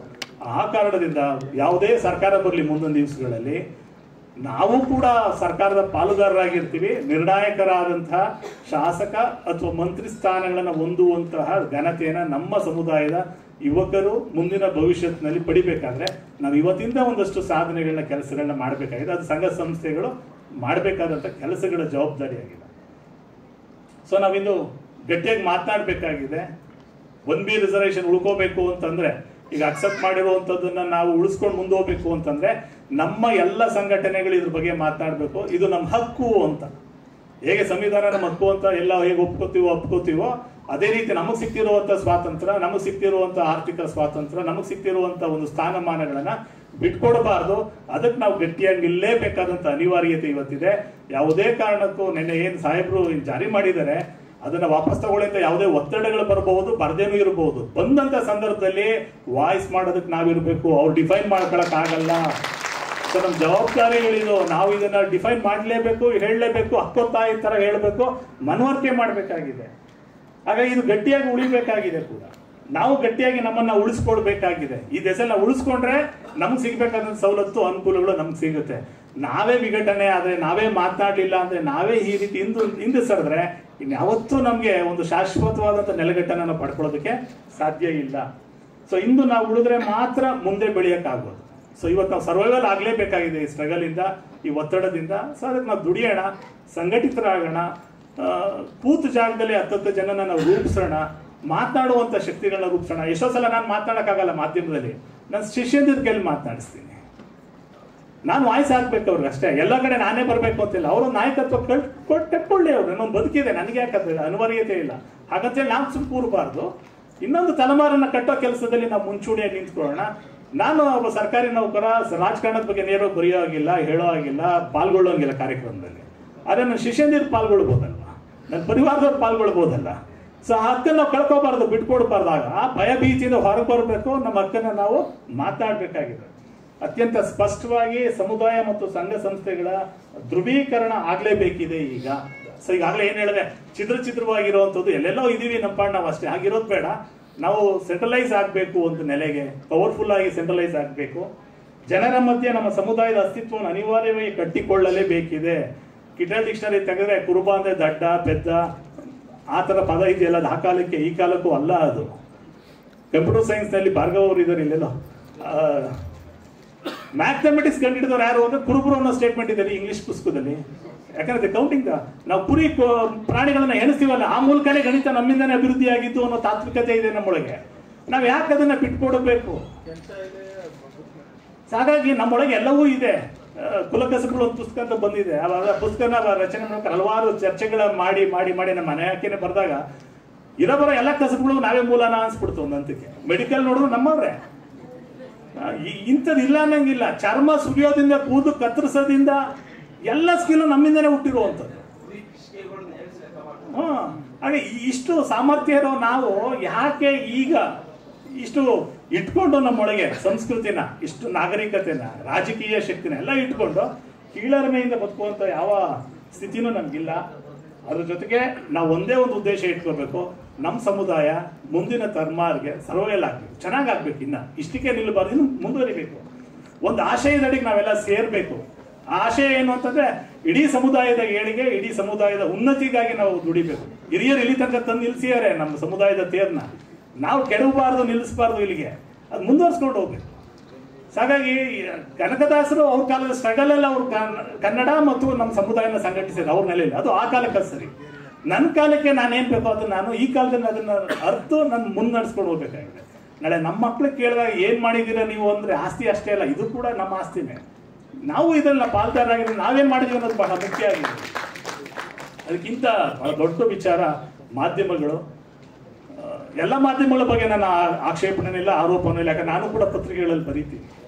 ಕೆಲವು ಟಿವಿ ಮಾಧ್ಯಮಗಳು, ಕೆಲವು ಜಾತಿ ಕೇಂದ್ರಿತ ಮಾಧ್ಯಮಗಳು ವಿಪರೀತವಾಗಿ ಗರ್ಜಿಸುತ್ತೆ. ಯಾಕೆ ಅನ್ನೋದು ಗೊತ್ತಿಲ್ಲ ನನ್ನ ಸಮುದಾಯದ ಬಗ್ಗೆ. ಇಲ್ಲ ಅಂದ್ರೆ ತುಂಬಾ ಕೀಳಾಗಿ ಪ್ರಾಣಿಜನ್ಯವಾಗಿ ಚಿತ್ರಿಸುತ್ತೆ.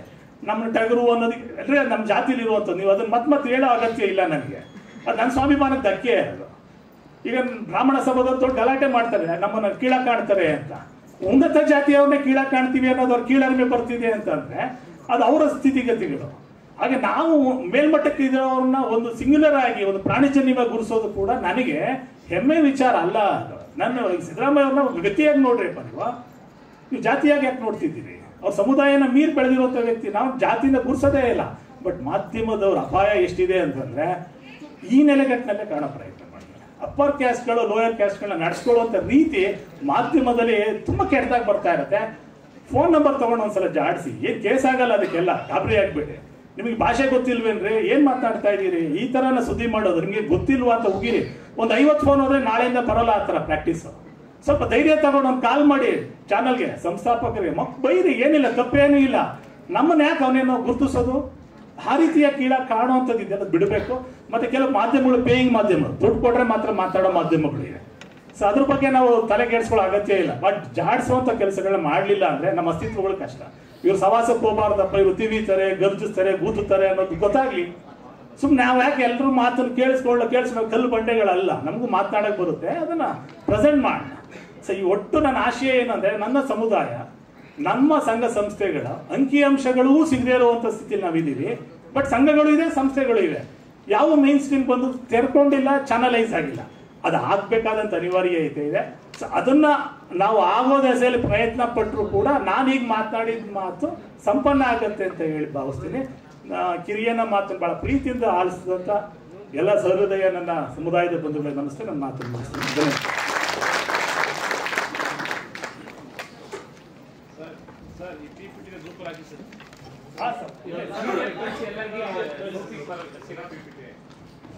ಧನ್ಯವಾದಗಳು ಸರ್.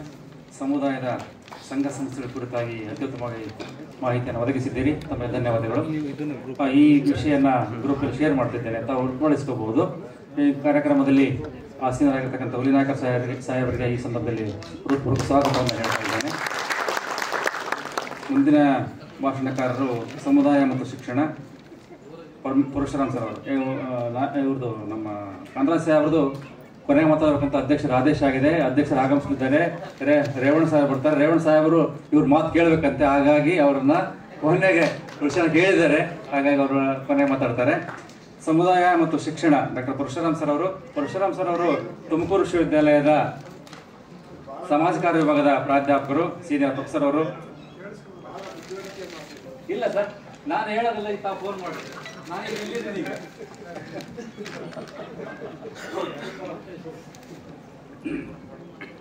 ತುಮಕೂರು ವಿಶ್ವವಿದ್ಯಾಲಯದಲ್ಲಿ ಸಮಾಜ ಕಾರ್ಯ ವಿಭಾಗದ ಪ್ರೊಫೆಸರ್ ಆಗಿ ಕಾರ್ಯನಿರ್ವಹಿಸ್ತಾ ಇದ್ದಾರೆ.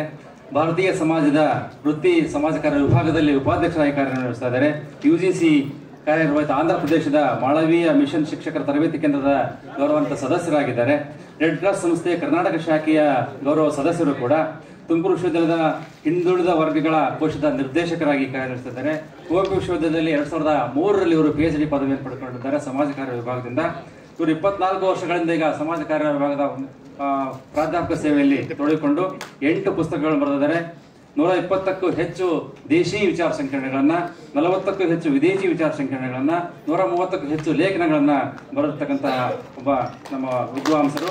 ಇವರು 6 ವಿಶ್ವವಿದ್ಯಾಲಯಗಳಿಂದ 30 ಜನರ ವಿದ್ಯಾರ್ಥಿಗಳ ತಂಡವನ್ನು ಈಸ್ಟ್ ಲಂಡನ್ಗೆ ಕರೆದುಕೊಂಡು ಹೋಗಿ ಬಂದಿದ್ದಾರೆ ಸಮಾಜ ಕಾರ್ಯಕ್ಕಾಗಿ.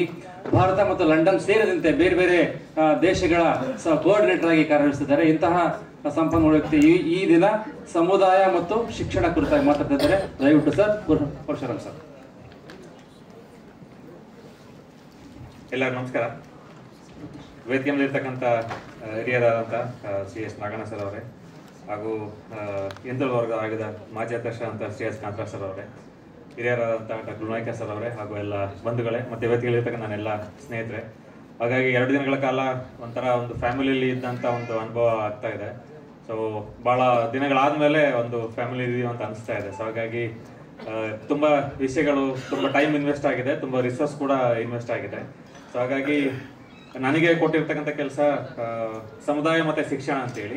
ಇದರಲ್ಲಾಗಲೇ ತುಂಬ ಸಿಂಪ್ಲಿಫೈಡ್ ಕೆಲಸ ಆಗಿದೆ. ಏನು ಸಿಂಪ್ಲಿಫೈಡ್ ಕೆಲಸ ಅಂತ ಹೇಳಿದ್ರೆ, ಮೆಡಿಕಲ್ ಎಜುಕೇಶನ್ ಮೇಲೆ ಒಂದು ಡಿಸ್ಕಷನ್ ಆಗಿದೆ, ಇಂಜಿನಿಯರಿಂಗ್ ಎಜುಕೇಶನ್ ಮೇಲೆ ಡಿಸ್ಕಷನ್ ಆಗಿದೆ, ಮತ್ತೆ ಕಾಂಪಿಟೇಟಿವ್ ಎಕ್ಸಾಮ್ಸ್ ಮೇಲೆ ಒಂದು ಡಿಸ್ಕಷನ್ ಆಗಿದೆ. ಸೊ ನನಗೆ ಇನ್ ಜನರಲ್ ಆಗಿ ಎಜುಕೇಶನ್ ಮೇಲೆ ಕಮ್ಯುನಿಟಿ ಅಂಡ್ ಎಜುಕೇಶನ್ ಮೇಲೆ ಮಾತಾಡಕ್ಕೆ ಹೇಳಿದ್ದಾರೆ. ಅದನ್ನ ಒಂಚೂರು ಎಕ್ಸ್ಟೆಂಡ್ ಮಾಡ್ಕೊಂಡು ನಾನು ಕಮ್ಯುನಿಟಿ ಎಜುಕೇಶನ್ ಅಂಡ್ ಎಂಪ್ಲಾಯ್ಮೆಂಟ್, ಸಮುದಾಯ ಶಿಕ್ಷಣ ಮತ್ತೆ ಉದ್ಯೋಗ, ಈ 3 ಬಗ್ಗೆ ಸ್ವಲ್ಪ ಬೆಳಕು ಚೆಲ್ಲಕ್ಕೆ ಟ್ರೈ ಮಾಡ್ತೀನಿ.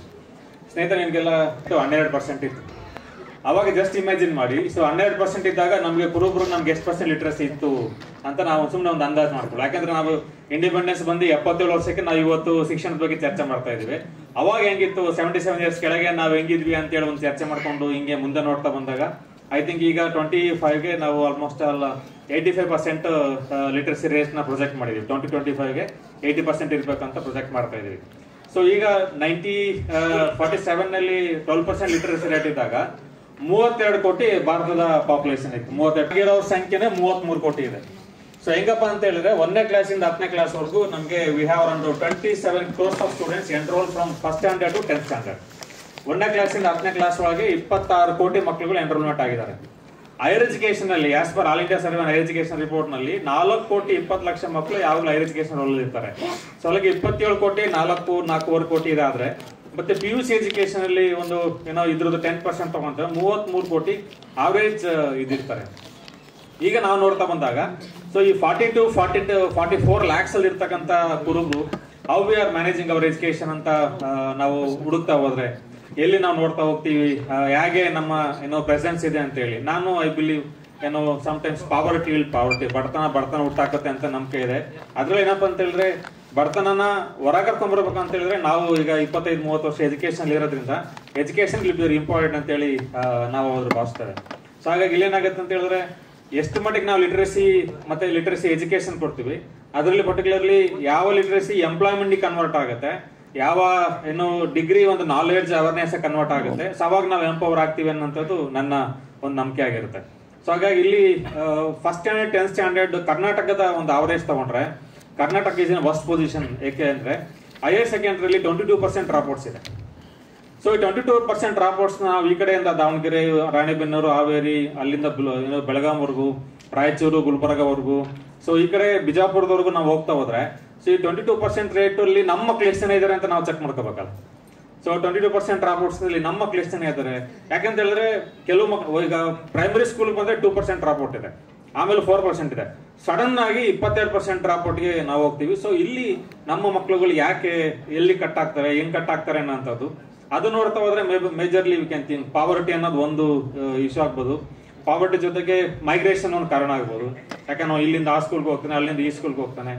ಸೊ ಈಗ 1 ಕೋಟಿನಲ್ಲಿ 22-23 ಲಕ್ಷ ಡ್ರಾಪ್ ಔಟ್ ಆದಾಗ ಸೊ ಇದು ಈ 22 ಕುಟುಂಬಗಳು ಮುಂದೆ ಇನ್ನು 30 ವರ್ಷ ಹೆಂಗಿರ್ತಾರೆ ಅನ್ನೋಂಥದ್ದು ಕೂಡ ಒಂದು ಸವಾಲಾಗುತ್ತೆ. ಸೊ ಹಾಗಾಗಿ ನಿಮ್ಮ since we are all literates ಮತ್ತೆ ನಮ್ಮೆಲ್ಲರೂ ಕೂಡ ಸಿದ್ಧತ್ವ ಕುರುಬ ಅಂತಾನೆ ನಾವು ಇರೋದ್ರಿಂದ ಸೊ ಒಂದು ಕುರುಬ ಫ್ಯಾಮಿಲಿಯ ಒಂದು ಕನ್ಸರ್ನ್ ನಮ್ಗೆ ಹೆಂಗಿರುತ್ತೆ ಅನ್ನೋದಾದ್ರೆ ಮತ್ತೆ ಇಲ್ಲೆಲ್ಲಿ ಪಾವರ್ಟಿನಲ್ಲಿ ಅವ್ರಿಗೆ ಏನಪ್ಪಾ ಅಂತ ಹೇಳಿದ್ರೆ ಒಂದು ಕಾಂಟ್ಯಾಕ್ಟ್ ನೆಟ್ವರ್ಕ್ ಇದ್ರೆ ಎಲ್ಲೂ ಸಮಸ್ಯೆ ಆಗಲ್ಲ. ಈಗ ನಮಗೆ ಒಂದು 300 ರೂಪಾಯಿ ಫೀಸ್ 1000 ರೂಪಾಯಿ ಫೀಸ್ ಕಟ್ಟೋದು ನಮ್ಗೇನು ಪ್ರಾಬ್ಲಮ್ ಆಗಲ್ಲ. ಬಟ್ ಆ ಮನೆಯವರು ವಾಪಸ್ ಮೈನ್ ಸ್ಟ್ರೀಮಿಗೆ ಬಂದು ಒಂದು 4 ಮನೆ ರೀಚ್ ಆಗೋಷ್ಟು ಮಟ್ಟಿಗಾರ ಒಂದು ಅವೇರ್ನೆಸ್ ಕೊಡ್ಬೇಕಲ್ಲ. ಅದಕ್ಕೆ ಈ ತರ ಎಲ್ಲ ಸಬ್ಜೆಕ್ಟ್ಸ್ಗಳು ಈಗ ಏನೋ ಸಂಘ ಸಂಸ್ಥೆಗಳಾಗ್ಬೋದು ಮತ್ತೆ ಸ್ಪರ್ಧಾತ್ಮಕ ಪರೀಕ್ಷೆಗಳಾಗ್ಬೋದು ಈ ನಿಟ್ಟಿನಲ್ಲಿ ನೋಡ್ತಾ ಹೋದ್ರೆ 10th ಸ್ಟ್ಯಾಂಡರ್ಡ್ ವರ್ಗು ಏನಾಗುತ್ತೆ ಅದು ಒಂದು ಪರ್ಟಿಕ್ಯುಲರ್ ಡಿಸ್ಕಷನ್ ಇಂಪಾರ್ಟೆಂಟ್ ಆಗುತ್ತೆ. PUC ನಾವು ಬಂದಾಗ ಅಲ್ಲಿ ಒಂದು ತರದ ಬೇರೆ ಪ್ರಾಬ್ಲಮ್ ಇದೆ. ಏನಪ್ಪಾ ಅಂತ ಹೇಳಿದ್ರೆ ಅವರೇಜ್ 22-23 ಲಕ್ಷ ಜನ ಸ್ಟೂಡೆಂಟ್ಸ್ಗಳು ಇವತ್ತು ನೀಟ್ಗೆ ತಯಾರಾಗ್ತಾರೆ. ಬಟ್ ಅಲ್ಲಿ ಸೀಟ್ಸ್ ಇರೋಂಥದ್ದು 1.25 ಲಕ್ಷ ಸೀಟ್ ಇದೆ ಮೆಡಿಕಲ್ ಸೀಟಿಗೆ. ಮತ್ತೆ 21 ಲಕ್ಷ ಮಕ್ಕಳುಗಳು ಎಲ್ಲಿ ಹೋದ್ರು? ಓಕೆ, ಮತ್ತೆ ಈಗ ಅವ್ರಿಗೆ ನಾವು ಯಾವ ದರದಲ್ಲಿ ರೆಡಿ ಮಾಡ್ತಾ ಇದ್ದೀವಿ? ಸೊ ಅದರಲ್ಲಿ 27 ಲಕ್ಷದಲ್ಲಿ ನಮ್ಮ ಸಮುದಾಯದ ಮಕ್ಕಳುಗಳು ಹೇಗೆ ಅವರಿದ್ದಾರೆ? ಈಗ ಸರ್ ಹೇಳ್ತಾರೆ ಸ್ಪರ್ಧಾತ್ಮಕ ಪರೀಕ್ಷೆ ಬಗ್ಗೆ ನಾವು ರೆಡಿ ಮಾಡಬೇಕು ಅಂತೇಳಿ. ಸೊ ಆ ಮಕ್ಕಳುಗಳಿಗೆ ನಾವು ಎಷ್ಟು ಮಟ್ಟಿಗೆ ಕಾಂಪಿಟೇಟಿವ್ ಆಗಿ ರೆಡಿ ಮಾಡ್ತಾ ಇದೀವಿ? ಸೊ ಅವ್ರಿಗೆ ನಾವು ಯಾವ ರೀತಿ ವಾಪಸ್ ಬಂದು ಕೆರಿಯರ್ ಗೈಡೆನ್ಸ್ ನಾವು ಕೊಡ್ತಾ ಇದೀವಿ? ಅಥವಾ ಅವ್ನು PUC ಆದ್ಮೇಲೆ ಆಗದಲ್ಲೇ ಹೋದ್ರೆ ಮತ್ತೆ ಊರಿನಲ್ಲಿ ಏನಾಗುತ್ತೆ ಅಂತ ಹೇಳಿದ್ರೆ ಹೆಣ್ಮಕ್ಳುಗಳಿಗೆ ನಾವು ನೋಡ್ತಾ ಹೋದ್ರೆ PUC ನಲ್ಲಿ ಸಾಧಾರಣ 7.5 ಲಕ್ಷ ಸ್ಟೂಡೆಂಟ್ಸ್ಗಳು ಕರ್ನಾಟಕದಲ್ಲಿ ಎನ್ರೋಲ್ ಆಗ್ತಾರೆ. ಅದ್ರಲ್ಲಿ 3.5 ಲಕ್ಷ ಹೆಣ್ಮಕ್ಳುಗಳು ಇರ್ತಾರೆ. ಸೊ ಈ 3.5 ಲಕ್ಷ ಹೆಣ್ಮಕ್ಳುಗಳು ವಾಪಸ್ ಮನೆ ಬಿಟ್ಟು ಸಿಟಿಯಾಗ ಬರೋವರೆಗೂ ಫ್ಯಾಮಿಲಿಗಳು ಪ್ರಮೋಟ್ ಮಾಡ್ತಾ ಇದೆಯಾ? ಅಥವಾ ಅಂತ ಕಾಂಪಿಟೇಟಿವ್ ಇರ್ತಕ್ಕಂಥ ಒಂದು ಹುಡುಗಿನ ಅದೇ ಊರಿನಲ್ಲಿ ಉಳಿಸಿ ನಿನ್ನ ಊರಿನಲ್ಲಿ ಒಂದು BA ಇದೆ ಇಲ್ಲಿ ತನಕ ಮಾಡಿ ಸಾಕು ಅಂತ ಹೇಳಿ BA BSc ಮಾಡಿ ಅಲ್ಲಿಗೆ ಪ್ರತಿಭೆನ ನಾವು ಮೊಟಕುಗೊಳಿಸ್ತಾ ಇದೀವಾ? ಓಕೆ, ಅಥವಾ ಪೇರೆಂಟ್ಸ್ ಗಳು ಕಳ್ಸಕ್ಕೆ ಇಷ್ಟ ಇದೆ, ಸಿಟಿ ಒಳಗಡೆ ಹಾಸ್ಟೆಲ್ ಪ್ರಾಬ್ಲಮ್ ಇದೆಯಾ? ಸೊ ಹಿಂಗೇನಾಗುತ್ತೆ ಅಂದ್ರೆ ಇದು PUC ಇಂದ ಈ ಕಡೆ ಕನೆಕ್ಟೆಡ್ ಪ್ರಾಬ್ಲಮ್ಸ್ ಜಾಸ್ತಿ ಇದೆ. SLC ವರೆಗೂ ಒಂಥರ ಪ್ರಾಬ್ಲಮ್ ಆದ್ರೆ PUC ಇಂದ ಕನೆಕ್ಟೆಡ್ ಪ್ರಾಬ್ಲಮ್ಸ್ ಒಂಥರ ಜಾಸ್ತಿ ಆಗ್ತಿದೆ. ಇನ್ನು CET ಬಂದು ನೋಡ್ರೆ ಆಲ್ಮೋಸ್ಟ್ ಅಲ್ಲೂ ಕೂಡ ಸಾಕಷ್ಟು ಇಂಡಿಯಾದಲ್ಲಿ ಟೋಟಲ್ ಇಂಜಿನಿಯರಿಂಗ್ ಸೀಟ್ಸ್ ಇರೋಂಥದ್ದು ಒಂದು 26 ಲಕ್ಷ ಇಂಜಿನಿಯರಿಂಗ್ ಸೀಟ್ಸ್ ಇದೆ. 26 ಲಕ್ಷ ಇಂಜಿನಿಯರಿಂಗ್ ಸೀಟ್ಸ್ ನಲ್ಲಿ ಒಂದು 16 lakh engineering seats average fill ಆಗ್ತಿದೆ. 16 ಲಕ್ಷ ಇಂಜಿನಿಯರಿಂಗ್ ಸೀಟ್ಸ್ ನಲ್ಲಿ 10 ಲಕ್ಷ ಸೀಟ್ಸ್ ಲಾಸ್ಟ್ ಒಂದು 10 years ಇಂದ ಬರೀ IS IT ರಿಲೇಟೆಡ್ ಹೋಗ್ತಾ ಇದೆ. ಸೊ ಈಗ ಈ ಮಕ್ಕಳುಗಳು ಹೊರಗೆ ಬಂದಾಗ ಸೋಮಶೇಖರ್ ಸರ್ ಹೇಳಿದಾಗ ಈ ಎಂಪ್ಲಾಯ್ಮೆಂಟ್ ಗೆ ನಾವು ಯಾವ ರೀತಿ ಅರೇಂಜ್ಮೆಂಟ್ಸ್ ಮಾಡ್ಕೊಂಡಿದೀವಿ? ನಿಜವಾಗ್ಲೂ ನಮ್ಮ ಮಕ್ಕಳುಗಳಿಗೆ ಒಂದ್ ಕಡೆ ಹೇಳ್ತಾರೆ ಸೊ ಕೆಲವು 85% of engineers not eligible for ಇದು ಏನೋ ಜಾಬ್ ಅಲ್ಲ, ದೇವರ್ not even eligible for training also ಅಂತ ಹೇಳ್ತಾರೆ. ಸೊ ಇಷ್ಟು ಮಟ್ಟಿಗೆ ಬಂದಂತ ಈ ಟೋಟಲ್ ಸರ್ಕಲ್ ಅಲ್ಲಿ ನಾವು ನೋಡ್ತಾ ಬಂದಾಗ ಸೊ ಈ ಎಸ್ಪೆಷಲಿ OBC ಮಕ್ಕಳು ಮತ್ತೆ ನಮ್ಮ ಸಮುದಾಯದ ಮಕ್ಕಳುಗಳಿಗೆ ಎಷ್ಟು ಎಂಪ್ಲಾಯ್ಮೆಂಟ್ ಚಾಲೆಂಜಸ್ ಇದೆ. ಸೊ ಇದನ್ನೆಲ್ಲ ನಾವು ಕರ್ಕೊಂಡ್ಬಂದು ಎಲ್ಲಿಗೆ ನಾವು ನಿಲ್ಲಿಸ್ತಾ ಇದೀವಿ? ಇದರ ಏನಂದ್ರೆ ಇಫ್ ಯು ಲುಕ್ ಅಟ್ ಇಲ್ಲಿ ಇಡೀ ಪ್ರಪಂಚದಲ್ಲಿ ಎಜುಕೇಟೆಡ್ ಅನ್ಎಂಪ್ಲಾಯ್ಡ್ ಯೂತ್ಸ್ ಸೌತ್ ಏಷ್ಯಾದಲ್ಲಿ ಇದ್ದಾರೆ. ಅದರಲ್ಲಿ ಇಂಡಿಯಾದವರು ನಾವು ಜಾಸ್ತಿ ಕಾಂಟ್ರಿಬ್ಯೂಟ್ ಮಾಡ್ತಿದ್ವಿ ಬಿಕಾಸ್ ಆಫ್ ಪಾಪ್ಯುಲೇಷನ್. ಸೊ ಈಗ ಈ ಮಕ್ಕಳುಗಳಿಗೆ ನಾವು ಯಾವ ರೀತಿ ದಾರಿ ತೋರಿಸ್ಬೇಕು ಅನ್ನೋಂಥದ್ದು ಕೆಲವು ಚಿಂತೆ ಆಗುತ್ತೆ. ಸೊ ಅಲ್ಲಿಂದ ನಾವು ಮುಂದೆ ಬರ್ತಾ ಹೋದಾಗ ಬರೋದ ಸಂದರ್ಭದಲ್ಲಿ ಯೂನಿವರ್ಸಿಟಿ ಎಜುಕೇಶನ್ ಸಿಸ್ಟಮ್ಗೆ ನಾವು ಬರ್ತೀವಿ. ಯೂನಿವರ್ಸಿಟಿ ಎಜುಕೇಶನ್ ಸಿಸ್ಟಮ್ ಪರ್ಟಿಕ್ಯುಲರ್ಲಿ ನಾವು ನೋಡಿದಾಗ ಹೈಯರ್ ಎಜುಕೇಶನ್ ಸಿಸ್ಟಮ್ ಅಲ್ಲಿ ನನ್ನ ಡಿಪಾರ್ಟ್ಮೆಂಟ್ ಅಲ್ಲಿ ನಾನು ತಗೊಳ್ಳೋದಾದ್ರೆ MSW ಅಲ್ಲಿ ನಾನು ಒಬ್ಬನೇ ಇರೋಂಥದ್ದು ಈಗ ಸೀನಿಯರ್ ಪ್ರೊಫೆಸರ್ ಆಗಿ ಆಲ್ಮೋಸ್ಟ್ ಆಲ್ PhD ಕೂಡ ಆಲ್ಮೋಸ್ಟ್ ಒಂದು ವರ್ಷಕ್ಕೆ ಒಂದು 3-4 ಜನ ಮಾತ್ರ ಎನ್ರೋಲ್ ಆಗ್ತಾರೆ, ಅದು ಒಂದು ಡಿಪಾರ್ಟ್ಮೆಂಟ್ ನಲ್ಲಿ. ಇನ್ನು ಈ ತರ ಒಂದು 25-30 ಡಿಪಾರ್ಟ್ಮೆಂಟ್ಸ್ ಇದೆ. ಸೊ ಈ ಮಕ್ಕಳುಗಳು PhD ಅವ್ರಿಗೂ ಬರೋರಿಗೆ ಏನ್ ಪ್ರಾಬ್ಲಮ್ ಆಗುತ್ತೆ? ಸೊ 4 ಕೋಟಿ ಇದ್ದಂತ ಏನು ಒಂದು ಹೈಯರ್ ಎಜುಕೇಶನ್ ಎನ್ರೋಲ್ಮೆಂಟ್ ಇಂಡಿಯಾ ಬರೀ 40,000 PhD ಮಾತ್ರ ಆನ್ಯುವಲಿ ಅವಾರ್ಡ್ ಮಾಡ್ತಾ ಇದೆ. ಈ 40,000ದಲ್ಲಿ ಎಷ್ಟು ಕುರುಬ ಸಮಾಜದ ಮಕ್ಕಳುಗಳು ನಾವು ಎನ್ರೋಲ್ಮೆಂಟ್ ಮಾಡಿದೀವಿ ಅನ್ನೋಂಥದ್ದು ಒಂದು ಚಾಲೆಂಜ್ ಆದ್ರೆ, ಈ ಡಿಗ್ರಿನಲ್ಲಿ ಆಲ್ಮೋಸ್ಟ್ ನಾವು ನೋಡೋದಾದ್ರೆ ಕರ್ನಾಟಕದಲ್ಲಿ ಒಟ್ಟು 81 ಯೂನಿವರ್ಸಿಟೀಸ್ ಇದೆ. 81 ಯೂನಿವರ್ಸಿಟಿನಲ್ಲಿ ಸ್ಟೇಟ್ ಯೂನಿವರ್ಸಿಟೀಸ್ 41 ಸ್ಟೇಟ್ ಯೂನಿವರ್ಸಿಟೀಸ್ ಇದೆ. ಸೊ ಈ PUC ಆದ್ಮೇಲೆ ಮಕ್ಕಳುಗಳನ್ನ ನಾವು ಹೈಯರ್ ಎಜುಕೇಶನ್ ಕರ್ಕೊಂಡ್ ಬರ್ಬೇಕಾದ್ರೆ ಅವ್ರಿಗೆ ಯಾವ ರೀತಿ ನಾವು ಹೇಳ್ಕೊಡ್ತಾ ಇದೀವಿ? ಈಗ ನಾನು ದಾವಣಗೆರೆ ಜಿಲ್ಲೆನು ಮೂಲತಃ, ಅಲ್ಲಿ ನನಗೆ ಹೈಯೆಸ್ಟ್ ನಾನು ನೋಡಿರೋದು ಏನಪ್ಪಾ ಅಂದ್ರೆ D.Ed B.Ed ಮಾಡಿದ್ರೆ ಜಾಸ್ತಿ. ಒಂದು ಅವ್ರಿಗೆ ಅವಕಾಶ ಇರುತ್ತೆ, ಆಮೇಲೆ ಏನಪ್ಪಾ ಅಂದ್ರೆ ಒಂದು ಫ್ಯಾಮಿಲಿ ಲಿಮಿಟೇಷನ್ ಇರುತ್ತೆ, ಅವ್ರನ್ನ ಹೊರ ಕಳ್ಸಕ್ ಕೆಲವು ಸವಾಲ್ ಇರುತ್ತೆ, ಆಮೇಲೆ ಹೊರಗಡೆ ಹೋದ್ಮೇಲೆ ಉಳ್ಕೊಳಕ್ ಕೆಲವು ಸವಾಲ್ ಇರುತ್ತೆ.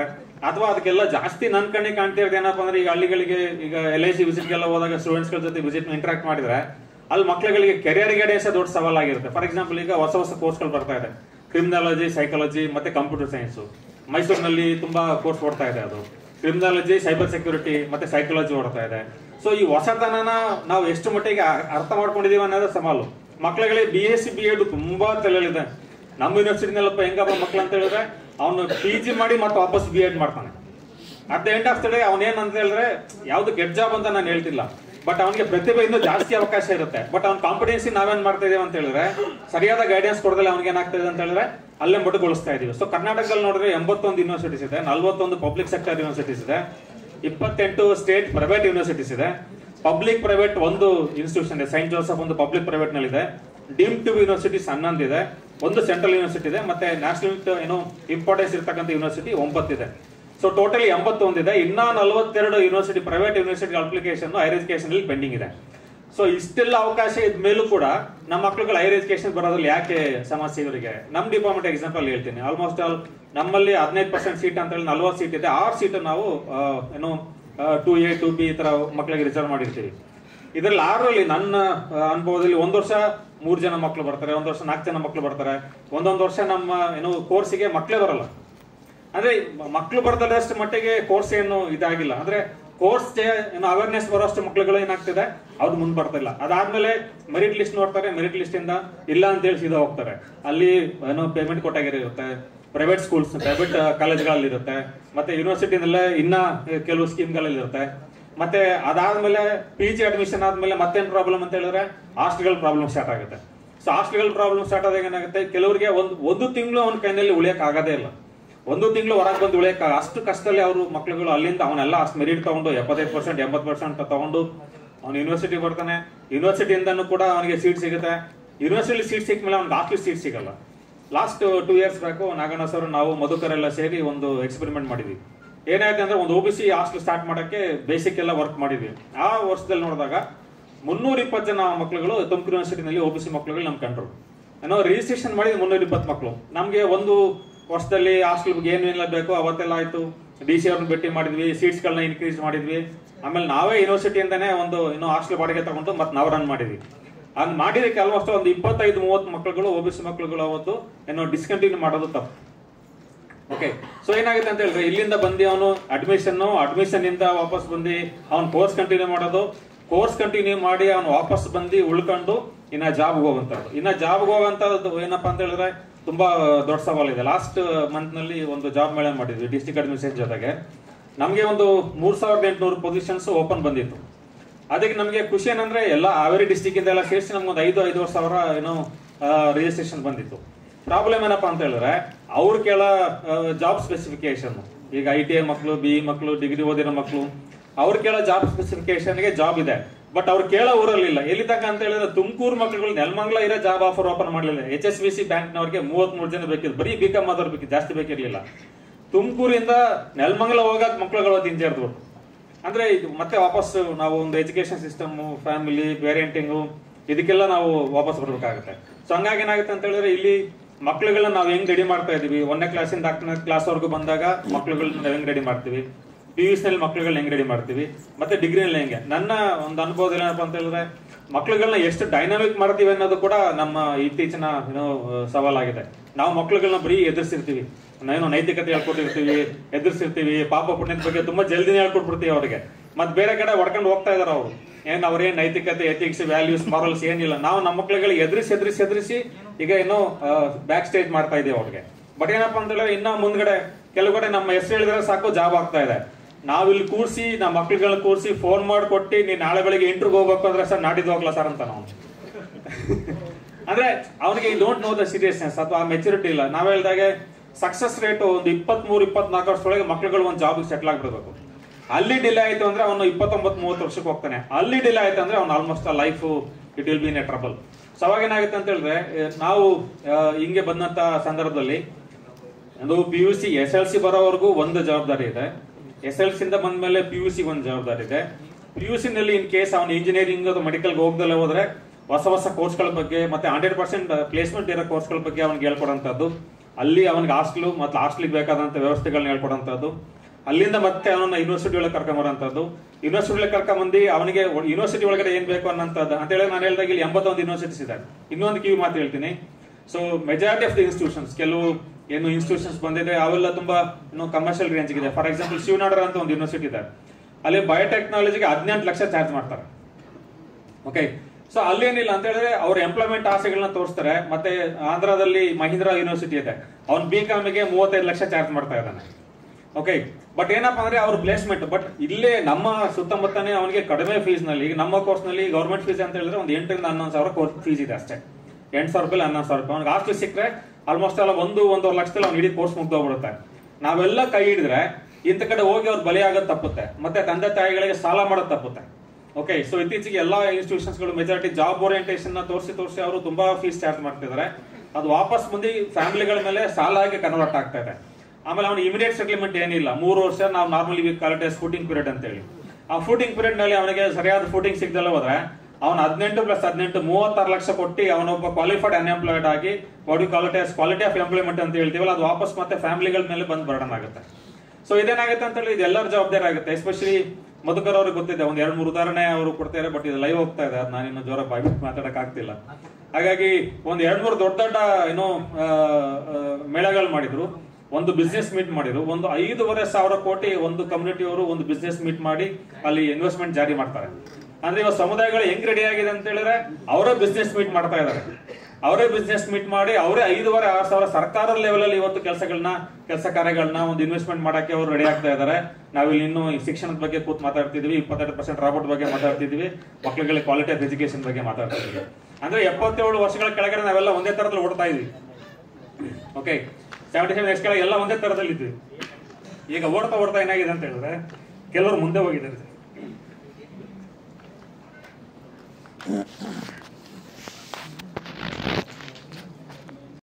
ನಾವು ಇನ್ನು ಸ್ವಲ್ಪ ಓಡಕ್ ಸ್ಟಾರ್ಟ್ ಮಾಡಿದ್ವಿ. ಹಂಗಾಗಿ ಪಾಸಿಟಿವ್ ಮೈಂಡ್ ಸೆಟ್ ಇಟ್ಕೊಂಡು ನೋಡಿದ್ರೆ we are in a good position. But by number we are in a good position. But problem ಏನಪ್ಪಾ ಅಂತ ಹೇಳಿದ್ರೆ, ಈಗ ಪುರುಷೋತ್ತಮ್ ಸರ್ ಹೇಳಿದ್ರು ಏನೋ ಹಿಂಜರಿಕೆ ಅಂತ ಹೇಳಿ.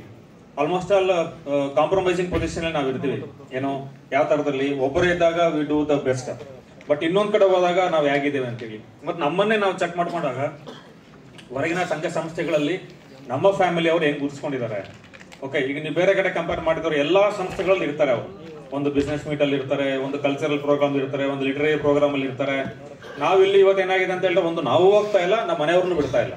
ಅಂದ್ರೆ ಎಲ್ಲಾರನ್ನೂ ಒಂದು ಇಕ್ಕಟ್ಟಲ್ಲಿ ಸಿಕ್ಸಿ ನಾವು ಇಕ್ಕಟ್ಟಲ್ಲಿ ಸಿಕ್ಕಲ್ತಿದೀವಿ. ಅಂದ್ರೆ ಮುಂದುವರಿಬೇಕು ಅಂತ ಹೇಳಿದ್ರೆ ಏನ್ ನಮ್ ಡೆಫಿನೇಷನ್? ನಾನು ಒಬ್ಬನೇ ಮುಂದುವರಿಬೇಕಾ ಅಥವಾ ನಮ್ಮ ಕಮ್ಯುನಿಟಿ ನಮ್ಮ ಫ್ಯಾಮಿಲಿ ಮೆಂಬರ್ಸ್ ಅಲ್ಲಿ ಸೇರ್ಬೇಕಾ?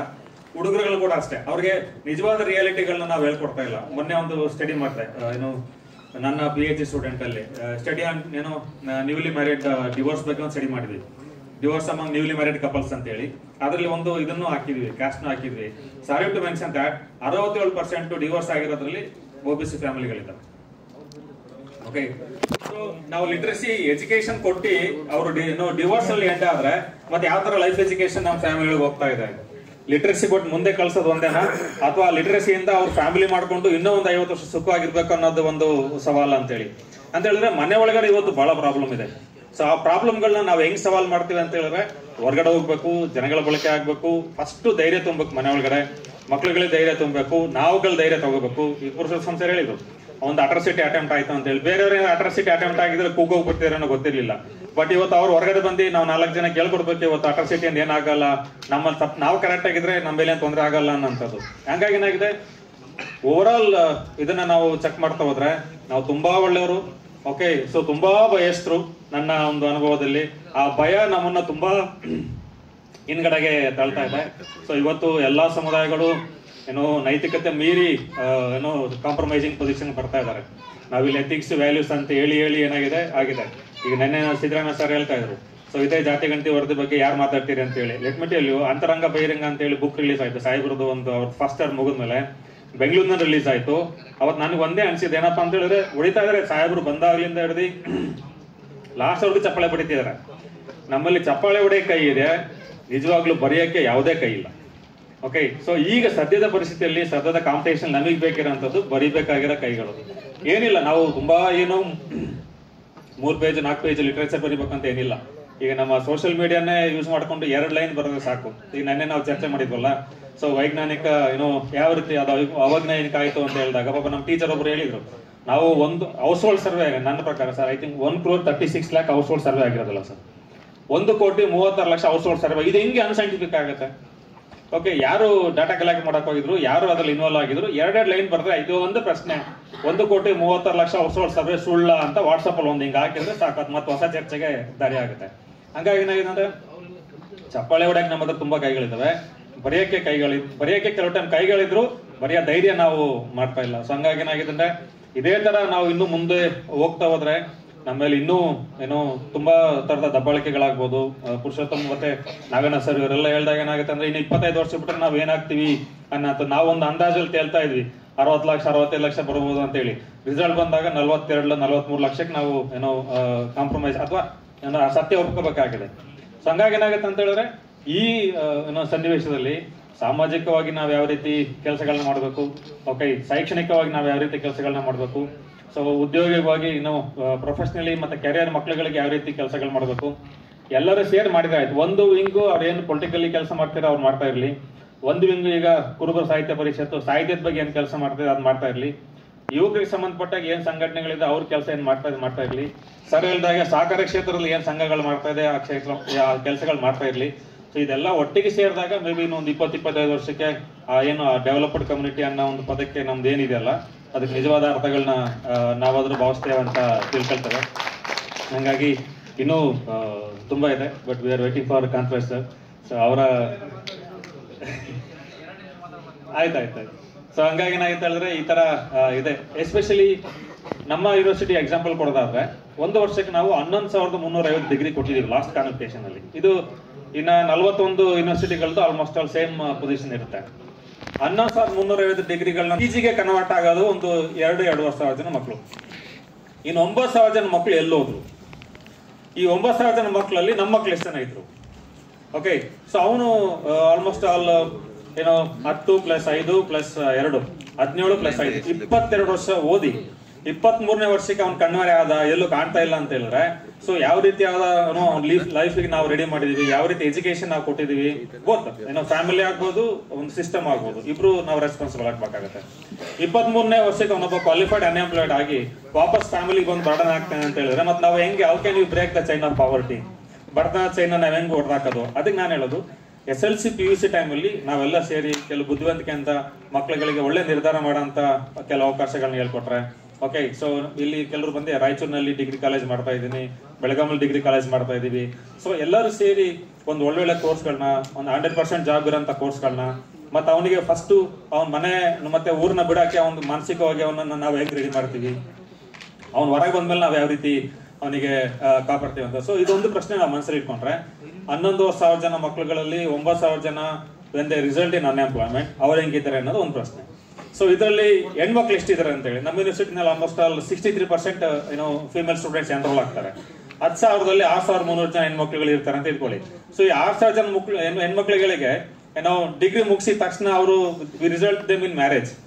ಓಕೆ, ಸೊ ಮತ್ತೆ ಡಿಪೆಂಡೆನ್ಸಿ ಕ್ರಿಯೇಟ್ ಮಾಡ್ತೀವಿ. ಆ ಪಾಪ ಹೆಣ್ಮಕ್ಳುಗಳು ಬ್ಯೂಟಿ ಪಾರ್ಲರ್ಗೂ ನಮ್ಮನ್ನು ಕೇಳ್ಬೇಕು ಹಂಗ್ ಮಾಡ್ಬಿಟ್ಟಿದೀವಿ. ಸೊ ಹೆಣ್ಮಕ್ಳುಗಳಿಗೆ ಎಷ್ಟು ನಾವು ಎಂಪವರ್ ಮಾಡಿದೀವಿ, ಅವ್ರಿಗೆ ಇಂಡಿಪೆಂಡೆಂಟ್ ಲೈಫ್ ಲೀಡ್ ಮಾಡೋಷ್ಟು ಮಟ್ಟಿಗೆ ಈಗ ನೋಡಿ ಎಲ್ಲ ಆಲ್ಮೋಸ್ಟ್ ಆಲ್ ಅಡಲ್ಟ್ ಡೆತ್ಸ್ ಜಾಸ್ತಿ ಆಗ್ತಿದೆ. ಎಲ್ಲ 25 ವರ್ಷ 30 ವರ್ಷಕ್ಕೆ ಡೆತ್ಸ್ ಜಾಸ್ತಿ ಆಗ್ತಿದೆ, ಆಕ್ಸಿಡೆಂಟ್ಸ್ ಆಗ್ತಿದೆ.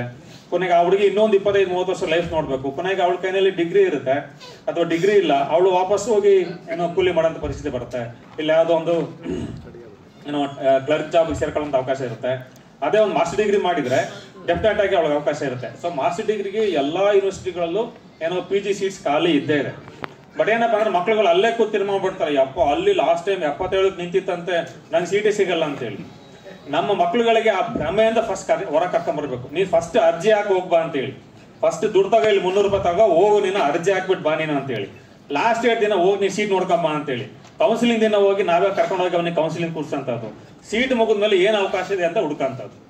ಓಕೆ, ಇಷ್ಟು ಮಾಡಿದ್ರೆ ನಮ್ಮ ಪ್ರಕಾರ ಡೆಫಿನೆಟ್ಲಿ ನಮ್ಮ ಎಲ್ಲಾ ಸಮುದಾಯದ ಮಕ್ಕಳುಗಳಿಗೆ, ನಮ್ಮ ಮಕ್ಕಳುಗಳಿಗೆ 100% PG ಅಡ್ಮಿಷನ್ಗೆ ನಾವು ಬರೋಂತ ಅವಕಾಶ ಇರುತ್ತೆ. ಆಮೇಲೆ PhD ಬಂದ್ರೆ ನನಗೆ 2012 ಗೈಡ್ಶಿಪ್ ಸಿಕ್ತು. 2012 ಗೈಡ್ಶಿಪ್ ಸಿಕ್ಕರೆ 13 ವರ್ಷದಲ್ಲಿ ನಾನು ನಮ್ಮ ಸಮುದಾಯದ ಮಕ್ಕಳುಗಳಿಗೆ 3 ಜನಕ್ಕೆ ಮಾತ್ರ PhD ಕೊಡಕ್ ಸಾಧ್ಯ ಆಗಿದೆ 13 ವರ್ಷ ಲೈಫಲ್ಲಿ. ಓಕೆ, ಹುಡುಗರು ಸಿಗಲ್ಲ, ಬಂದವ್ರಿಗೆಲ್ಲ ಕೊಟ್ಟಿದ್ದೀನಿ ನಾನು. ಅಂದ್ರೆ ಬಂದವ್ರೆಲ್ಲ ಪಾಪ ಎಲಿಜಿಬಲ್ ಆಗಿದ್ರು. ಓಕೆ, ನಾನೇನು ಇದ್ ಮಾಡ್ಲಿಲ್ಲ, ಎಲಿಜಿಬಲ್ ಆದವ್ರಿಗೆಲ್ಲ ಕೊಟ್ಟಿದ್ದೀನಿ. 14 ವರ್ಷಕ್ಕೆ 3 ಜನ ಕೊಟ್ಟಿದ್ದಾರೆ. 87 ವರ್ಷಕ್ಕೆ ನಮ್ಮ ಕೋರ್ಸ್ನಲ್ಲಿ ನಾನು ಒಬ್ಬನೇ PhD ಮಾಡಿರೋದು, ಏನೋ ಸೀನಿಯರ್ ಪ್ರೊಫೆಸರ್ ಆಗಿ ಇಲ್ಲಿ ತನಕ ಬಂದಿರೋದು. ಆಲ್ಮೋಸ್ಟ್ ಅಲ್ಲಿ 39 ವರ್ಷಕ್ಕೆ ನಾನು ಪ್ರೊಫೆಸರ್ ಆದೆ, 49 ವರ್ಷಕ್ಕೆ ಸೀನಿಯರ್ ಪ್ರೊಫೆಸರ್ ಆದೆ. ಸೀನಿಯರ್ ಪ್ರೊಫೆಸರ್ ನಮ್ಮ ಇಡೀ ಕೋರ್ಸ್ ನಲ್ಲಿ ಫಸ್ಟ್ ಟೈಮ್ ಸೀನಿಯರ್ ಪ್ರೊಫೆಸರ್ ಆಗಿರೋ ನಾನು, ನಮ್ಮ ಕಲಿಗೆ ಇವ್ರೆ. ಇಷ್ಟೆಲ್ಲ ಆದ್ರೂ ಕೊನೆಗೆ ಏನಾಗಿದೆಪ್ಪ ಅಂತ ಹೇಳಿದ್ರೆ, ಮುಂದಿನ ಅವಕಾಶಗಳು ಬರೀ ನಮಗೆ ಗೋಡೆಗಳು ಕಾಣ್ತಾ ಇದೆ, ಆ ಕಡೆ ಏನು ಕಾಣ್ತಾ ಇಲ್ಲ. ಓಕೆ, ಸೊ ಹಿಂಗ ಏನಾಗಿದೆ ಅಂತ ಹೇಳಿದ್ರೆ ಸಾಕಷ್ಟು ಸವಾಲಿದೆ. ದಯವಿಟ್ಟು ಮಕ್ಳುಗಳನ್ನ ಮಾತ್ರ ಮನೇಲಿ ಪೂರ್ತಿ ಅವ್ರಿಗೊಂದು ಭ್ರಮೆ ಅವರು ತಿಳ್ಕೊಂಡಿದ್ರೆ ತಲೆ ಮೇಲೆ ಹೊಡೆದು ಹೊರ ಕಳಿಸಿ, ಹೋಗು ಫಸ್ಟ್ ಯೂನಿವರ್ಸಿಟಿಗಳು ಹೋಗು ಅಂತ ಹೇಳಿ. 81 ಯೂನಿವರ್ಸಿಟೀಸ್ ಇದೆ. 81 ಯೂನಿವರ್ಸಿಟಿನಲ್ಲಿ ಅವ್ನಿಗೆ ಎಲ್ಲಾರು ಒಂದು PG ಅವಕಾಶ ಸಿಗುತ್ತೆ. ಆಮೇಲೆ ರುಟೀನ್ ಅವನೇನು BA, BSc, BCom ಪ್ರೋಗ್ರಾಮ್ ಮಾಡ್ತಾನೆ. BA ಮಾಡ್ಬೇಕಾದ್ರೆ ಅವನಿಗೆ ಯಾವ್ದ್ರಲ್ಲಿ ಇಂಟ್ರೆಸ್ಟ್ ಇದೆ ಅನ್ನೋದ್ರ ಬಗ್ಗೆ ಸ್ವಲ್ಪ ಯೋಚನೆ ಮಾಡಕ್ ಹೇಳಿ. BComದಲ್ಲಂತೂ 100% ಜಾಬ್ ಆಪರ್ಚುನಿಟಿ ಇದೆ. BSc ನಲ್ಲಿ ಹೊಸ ಕೋರ್ಸ್ಗಳು ಬಂದಿದೆ. ಓಕೆ, ಈಗ ಮಂಗಳೂರಿನಲ್ಲಿ ಆದ್ರೆ ಹೊಸ ಕೋರ್ಸ್ಗಳಿಗೆ 100% ಏನೋ ಅಡ್ಮಿಷನ್ಸ್ ಇರುತ್ತೆ. ನಮ್ಮಲ್ಲಿ ಹೊಸ course, for example last year ನಾವು M.Com ಫಿನ್ಟೆಕ್ ಅಂತ ಒಂದು ಓಪನ್ ಮಾಡಿದ್ವಿ. M.Com ಫಿನ್ಟೆಕ್ ಅಂತ ಓಪನ್ ಮಾಡಿದ್ರೆ ಒಂದು ಅಪ್ಲಿಕೇಶನ್ ಬರಲಿಲ್ಲ. ಅಂದ್ರೆ ನಮ್ಮ ಮಕ್ಕಳುಗಳಿಗೆ ಎಕ್ಸ್ಪೆರಿಮೆಂಟ್ ರೆಡಿ ಇಲ್ಲ. ಬಟ್ M.Com ಫಿನ್ಟೆಕ್ ಈಗ 100% ಆಪರ್ಚುನಿಟಿ ಇದೆ, ಜಾಬ್ ಆಪರ್ಚುನಿಟಿ ಇದೆ. ಸೊ ಹಂಗಾಗಿ ಯಾಕಂದ್ರೆ PUC ಅಲ್ಲಿ ಇರ್ತಕ್ಕಂಥ ಟೀಚರ್ಸ್ಗಳು, ಆಮೇಲೆ ಡಿಗ್ರಿ ಕಾಲೇಜಲ್ಲಿ ಇರ್ತಕ್ಕಂಥ ಟೀಚರ್ಗಳು, ಯೂನಿವರ್ಸಿಟಿ ಇರ್ತಕ್ಕಂಥ ನಮ್ಮಂತ ಟೀಚರ್ಸ್, ಮೊನ್ನೆ ಕುರುಬ ಸಂಘದ ಅಧ್ಯಕ್ಷ ರಾಮಚಂದ್ರಪ್ಪ ಅವರು ಹೇಳ್ತಾ ಇದ್ರು, ಮಲ್ಲಿಕಾ ಗಂಟಿ ಮೇಡಮ್ ಸರ್ಚ್ ಕಮಿಟಿ ಚೇರ್ಮನ್ ಆಗಿದ್ರು.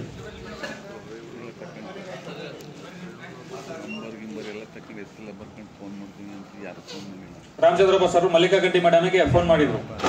ಮೇಡಮ್ ಕೂಡ ಮಾತಾಡಿದ್ರು. ಏನಪ್ಪಾ ಅಂತ ಹೇಳಿದ್ರೆ, ವುಮೆನ್ಸ್ ಯೂನಿವರ್ಸಿಟಿಗೆ ಎಷ್ಟು VC ಅಪ್ಲಿಕೇಶನ್ ಬಂದಿದೆ ಅಂತ ಕೇಳಿದ್ರೆ ಮಲ್ಲಿಕಾ ಗಂಟಿ ಮೇಡಮ್ ಹೇಳಿದ್ರು, ಸರ್ ಒಂದೇ ಬಂದಿದೆ, ಅವರು ಎಲಿಜಿಬಲ್ ಇಲ್ಲ ಅಂತ. ಅಂದ್ರೆ ಇವತ್ತು ನಾವು VC ಬಗ್ಗೆ ಅಪಾಯಿಂಟ್ ಮಾಡ್ತಿದೀವಿ ಅಂತ ಹೇಳಿದ್ರೆ ಅವತ್ತು ಅಪಾಯಿಂಟ್ಮೆಂಟ್ಸ್ ಆಗಿಲ್ಲಲ್ಲ. ಓಕೆ, ಇನ್ನ ಗುಲ್ಬರ್ಗ ಯೂನಿವರ್ಸಿಟಿನಲ್ಲಿ 162 ಅಪ್ಲಿಕೇಶನ್ VCಗೆ ಅಪ್ಲಿಕೇಶನ್ ಹಾಕಿದ್ದಾರೆ. 162ರಲ್ಲಿ 6 ಜನ ಮಾತ್ರ ನಮ್ಮ ಸಮುದಾಯದವರು ಇದ್ದಾರೆ. ಓಕೆ, ಅಂತ ಹೇಳಿದ್ರೆ ಎಷ್ಟು ಮಟ್ಟಿಗೆ ನಾವು ಹೈಯರ್ ಎಜುಕೇಶನ್ ಬಗ್ಗೆ ಏನೋ ಒಳಗಡೆ ಬಂದಿದ್ದೀವಿ, ಒಳಗಡೆಯಿಂದ ಸೀದಾ ನಾವು ಇಲ್ಲಿ ತನಕ ಬಂದಿದ್ದೀವಿ ಅನ್ನೋದಕ್ಕೆ ಇದು ಎಕ್ಸಾಂಪಲ್ ಆಗುತ್ತೆ. ಹಾಗಾಗಿ ಎಲ್ಲಾ ಯೂನಿವರ್ಸಿಟಿಗಳಲ್ಲೂ 100% ಸೀಟ್ ಸಿಗುತ್ತೆ. ಎಲ್ಲಾ ಯೂನಿವರ್ಸಿಟಿಗಳಲ್ಲೂ ಇವತ್ತು ಅವಕಾಶ ಇದೆ. ಮತ್ತೆ ಎಸ್ಪೆಷಲಿ ಮಕ್ಳುಗಳನ್ನ ನಾವು ಹೊರಗಡೆ ರಾಜ್ಯಗಳಿಗೆ ಯಾಕೆ ಕಳ್ಸೋದು ಅಂತ ಹೇಳಿ, ಇಲ್ಲಿ ನಮ್ಮ ಸಂಗಪ್ಪ ಒಬ್ರು ಇದಾರೆ. ಎಸ್, ಅವರು Delhi school of social work ಅಲ್ಲಿ PhD ಮಾಡಿದ್ದಾರೆ. ಅವರು ಬಾಗಲಕೋಟೆ ಅವರು, ಮಂಗಳೂರಿನಲ್ಲಿ ಓದಿ ಡೆಲ್ಲಿ ಸ್ಕೂಲ್ ಅಲ್ಲಿ PhD ಮಾಡಿದ್ದಾರೆ. ಅಂದ್ರೆ ಹೊರ ರಾಜ್ಯದಲ್ಲೂ ಕೂಡ ನಮ್ಗೆ ಬಹಳಷ್ಟು ಅವಕಾಶ ಇದೆ. ಬಟ್ ನಾವು ನಮ್ಮ ಮಕ್ಳುಗಳಿಗೆ ಏನಂದ್ರೆ ತೋರ್ಸ್ಕೊಡಲ್ಲ, ಹೇಳ್ಕೊಡಲ್ಲ. ಅಲ್ಲಿ ಊರಲ್ಲಿ ಮುಂದಿರೋ ಸ್ಕೂಲು, ಅಲ್ಲಿ ಇರ್ತಕ್ಕಂಥ ಜಾಗನ ನೋಡಿ ಏನು ಸಿಗಲ್ಲ ಅಂತ ಹೇಳಿ ಅವ್ನಿಗೆ ಆಲ್ಮೋಸ್ಟ್ ಲೈಫ್ ನ ನಾವು ಕಟ್ ಮಾಡ್ತೀವಿ. 23 ವರ್ಷದಿಂದ 29 ವರ್ಷದವರೆಗೂ ವಿ ಹ್ಯಾವ್ ಟು ಸಿ. ಈಗ centre for monitoring Indian economy ಇದೆಯಲ್ಲ, ಸೆಂಟರ್ ಫಾರ್ ಮಾನಿಟರಿಂಗ್ ಇಂಡಿಯನ್ ಎಕಾನಮಿನವರು ಅನ್ಎಂಪ್ಲಾಯ್ಮೆಂಟ್ ನ 34% ಡಿಕ್ಲೇರ್ ಮಾಡಿದ್ದಾರೆ. Urban unemployment, rural unemployment 37% declare ಮಾಡಿದ್ದಾರೆ. ಬಟ್ ಇಂಡಿಯನ್ ಎಕಾನಮಿ ನಾವೇನ್ ಹೇಳ್ತೀವಿ ಅಂತ ಹೇಳಿದ್ರೆ 7% ತೋರಿಸ್ತಾ ಇದೀವಿ. 7% ಅನ್ಎಂಪ್ಲಾಯ್ಮೆಂಟ್ ಯಾವ್ದಪ್ಪ ಅಂತ ಹೇಳಿದ್ರೆ 19 ವರ್ಷದಿಂದ 59 ವರ್ಷ ತಗೊಂಡಿದ್ದಾರೆ ಅವರು. ಓಕೆ, ಅದು ಬೇರೆ ಅನ್ಎಂಪ್ಲಾಯ್ಮೆಂಟ್. ಬಟ್ ರಿಯಲ್ ಅನ್ಎಂಪ್ಲಾಯ್ಮೆಂಟ್ ಯಾವ್ದಪ್ಪ ಅಂತ ಹೇಳಿದ್ರೆ 22 ವರ್ಷದಿಂದ 29 ವರ್ಷದವರೆಗೂ ಯಾರು ಇರ್ತಾರೆ ಅದು ನಿಜವಾದ ಅನ್ಎಂಪ್ಲಾಯ್ಮೆಂಟ್ 34ರಿಂದ 36% ಇದೆ. ಇದರಲ್ಲಿ ನಮ್ಮ ಮಕ್ಕಳುಗಳು ಎಷ್ಟು ಜನ ಇದೆ ಅಂತ ನಾವು ನೋಡ್ಕೊಂಡ್ರೆ ಅದು ಕೂಡ ಇವತ್ತು ತುಂಬಾ ದೊಡ್ಡ ಸವಾಲಾಗುತ್ತೆ. ಹಂಗಾಗಿ education must lead for employment must lead for quality of employment. So ಹಾಗಾಗಿ ಏನಾಗುತ್ತೆ ಅಂತ ಹೇಳಿದ್ರೆ ಇವತ್ತು ನಮ್ದೊಂದು ಕನಕ HR ಗ್ರೂಪ್ ಅಂತ ಮಾಡಿದ್ವಿ. ಅದರಲ್ಲೊಂದು ನನ್ನ ಸ್ಟೂಡೆಂಟ್ಸ್ 25 ವರ್ಷದಲ್ಲಿ ಒಂದು 132 ಜನ ಮಕ್ಕಳುಗಳು ಅದರಲ್ಲಿ ಇದ್ದಾರೆ. ಆ 132 ಮಕ್ಕಳುಗಳು ಸಂಬಳ ಇವತ್ತು 20 ಲಕ್ಷ, 25 ಲಕ್ಷ, 30 ಲಕ್ಷ ಸಂಬಳ ಇದೆ. ಎಲ್ಲರಿಗೂ ಇವತ್ತು NGO, ಇಂಡಸ್ಟ್ರಿ ಮತ್ತೆ ಹಾಸ್ಪಿಟಲ್ ಸೆಟ್ಟಿಂಗ್ ನಲ್ಲಿ ತುಂಬಾ ಅವಕಾಶ ಕೊಟ್ಟಿದ್ದೀವಿ. ಉಲ್ಲೇಕರ್ ಸರ್ ಅವರ ಸಂಸ್ಥೆಯಲ್ಲಿ ಒಂದು 5-6 ಜನಕ್ಕೆ ನಮ್ಮ ಕೋರ್ಸ್ನವ್ರಿಗೆ ಜಾಬ್ ಕೊಟ್ಟಿದ್ದಾರೆ. ಹಂಗಾಗಿ ಏನಾಗುತ್ತೆ ಅಂದ್ರೆ 100% ಜಾಬ್ ಆಪರ್ಚುನಿಟೀಸ್ ಇದೆ. ಬಟ್ ಏನಪ್ಪ ಅಂದ್ರೆ ಅವ್ರು ಹೋಗಂತ ದಾರಿನಲ್ಲಿ ಸರಿಯಾಗಿ ಹೋದ್ರೆ ಸಾಕು. ಅವ್ರು ಯಾವ ಕೋರ್ಸ್ ಸಿಗ್ತಿಲ್ಲ, ಅವರು ನಾನು ಓದಿರೋ ಕೋರ್ಸ್ MSW ಕರ್ಕೊಂಬನ್ನಿ, ನಾನೇ ಅಡ್ಮಿಷನ್ ಮಾಡಿಸ್ತೀನಿ, ನಾನೇ ಯಾವ ಊರಿನಲ್ಲಿ ಕೋರ್ಸ್ ಇದೆ ಅಂತ ಹೇಳ್ತೀನಿ, ಜಾಬಿಗೆ ಏನ್ ದಾರಿ ಇದೆ ಅಂತ ನಾವು ಹೇಳ್ಕೊಡ್ತೀವಿ. ಹಂಗಾಗಿ ಮಕ್ಳುಗಳು ಇವತ್ತು ಮನೆ ಬಿಟ್ಟು ಹೊರಗೆ ಬಂದು ಬಾಯಿ ಬಿಟ್ಟು ಮಾತಾಡಿದ್ರೆ 100% ಅವಕಾಶ ಅವ್ರಿಗೆ ಇದ್ದೇ ಇದೆ. ಸೊ ಹಂಗಾಗಿ ಏನಾಗುತ್ತೆ ಅಂತ ಹೇಳಿದ್ರೆ let us see that what best we can do for our community. Particularly higher education ಅಲ್ಲಿ ಬಹಳಷ್ಟು ಅವಕಾಶ ಇದೆ, PhD ಅಲ್ಲಿ ಅವಕಾಶ ಇದೆ. ಬಟ್ ನಾವು ರೀಚ್ ಆಗಂತ ದಾರಿಗಳು ಸರಿಯಾಗಿದ್ರೆ ಸಕ್ಸಸ್ ಆಗ್ತೀವಿ ಅಂತ ಹೇಳಿ ನಾನು ಭಾವಿಸಿ ಈ ಎಲ್ಲ ಅವಕಾಶಕ್ಕಾಗಿ ಧನ್ಯವಾದಗಳು.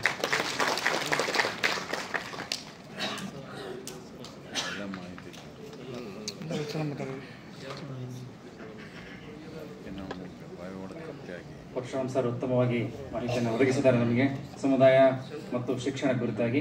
ಧನ್ಯವಾದಗಳು ತಮಗೆ. ಈಗ ನಾವೆಲ್ಲರೂ ಕಾತರದಿಂದ ಕಾಯ್ತಿರ್ತಕ್ಕಂಥ ವಿಷಯ ನ್ಯಾಯಾಂಗ ಕ್ಷೇತ್ರಕ್ಕೆ ಸಮುದಾಯದ ಕೊಡುಗೆ. ಇದರ ಜೊತೆಗೆ ಸಾಮಾಜಿಕ ಮತ್ತು ಶೈಕ್ಷಣಿಕ ಸಮೀಕ್ಷೆಯ ಮಾಹಿತಿಯನ್ನು ಕೂಡ ನಮ್ಮೊಂದಿಗೆ ಹಂಚಿಕೊಳ್ಳಲಿದ್ದಾರೆ. ನಾವು ನಿರೀಕ್ಷೆ ಮಾಡ್ತಿದ್ವಿ HM ರೇವಣ್ಣ ಸಾಹೇಬರು ಕೂಡ ಹೇಳಿದ್ರು, ನಾನು ಬಂದ ಮೇಲೆ ಅವ್ರು ಮಾತು ಶುರು ಮಾಡಬೇಕು ಅಂತ.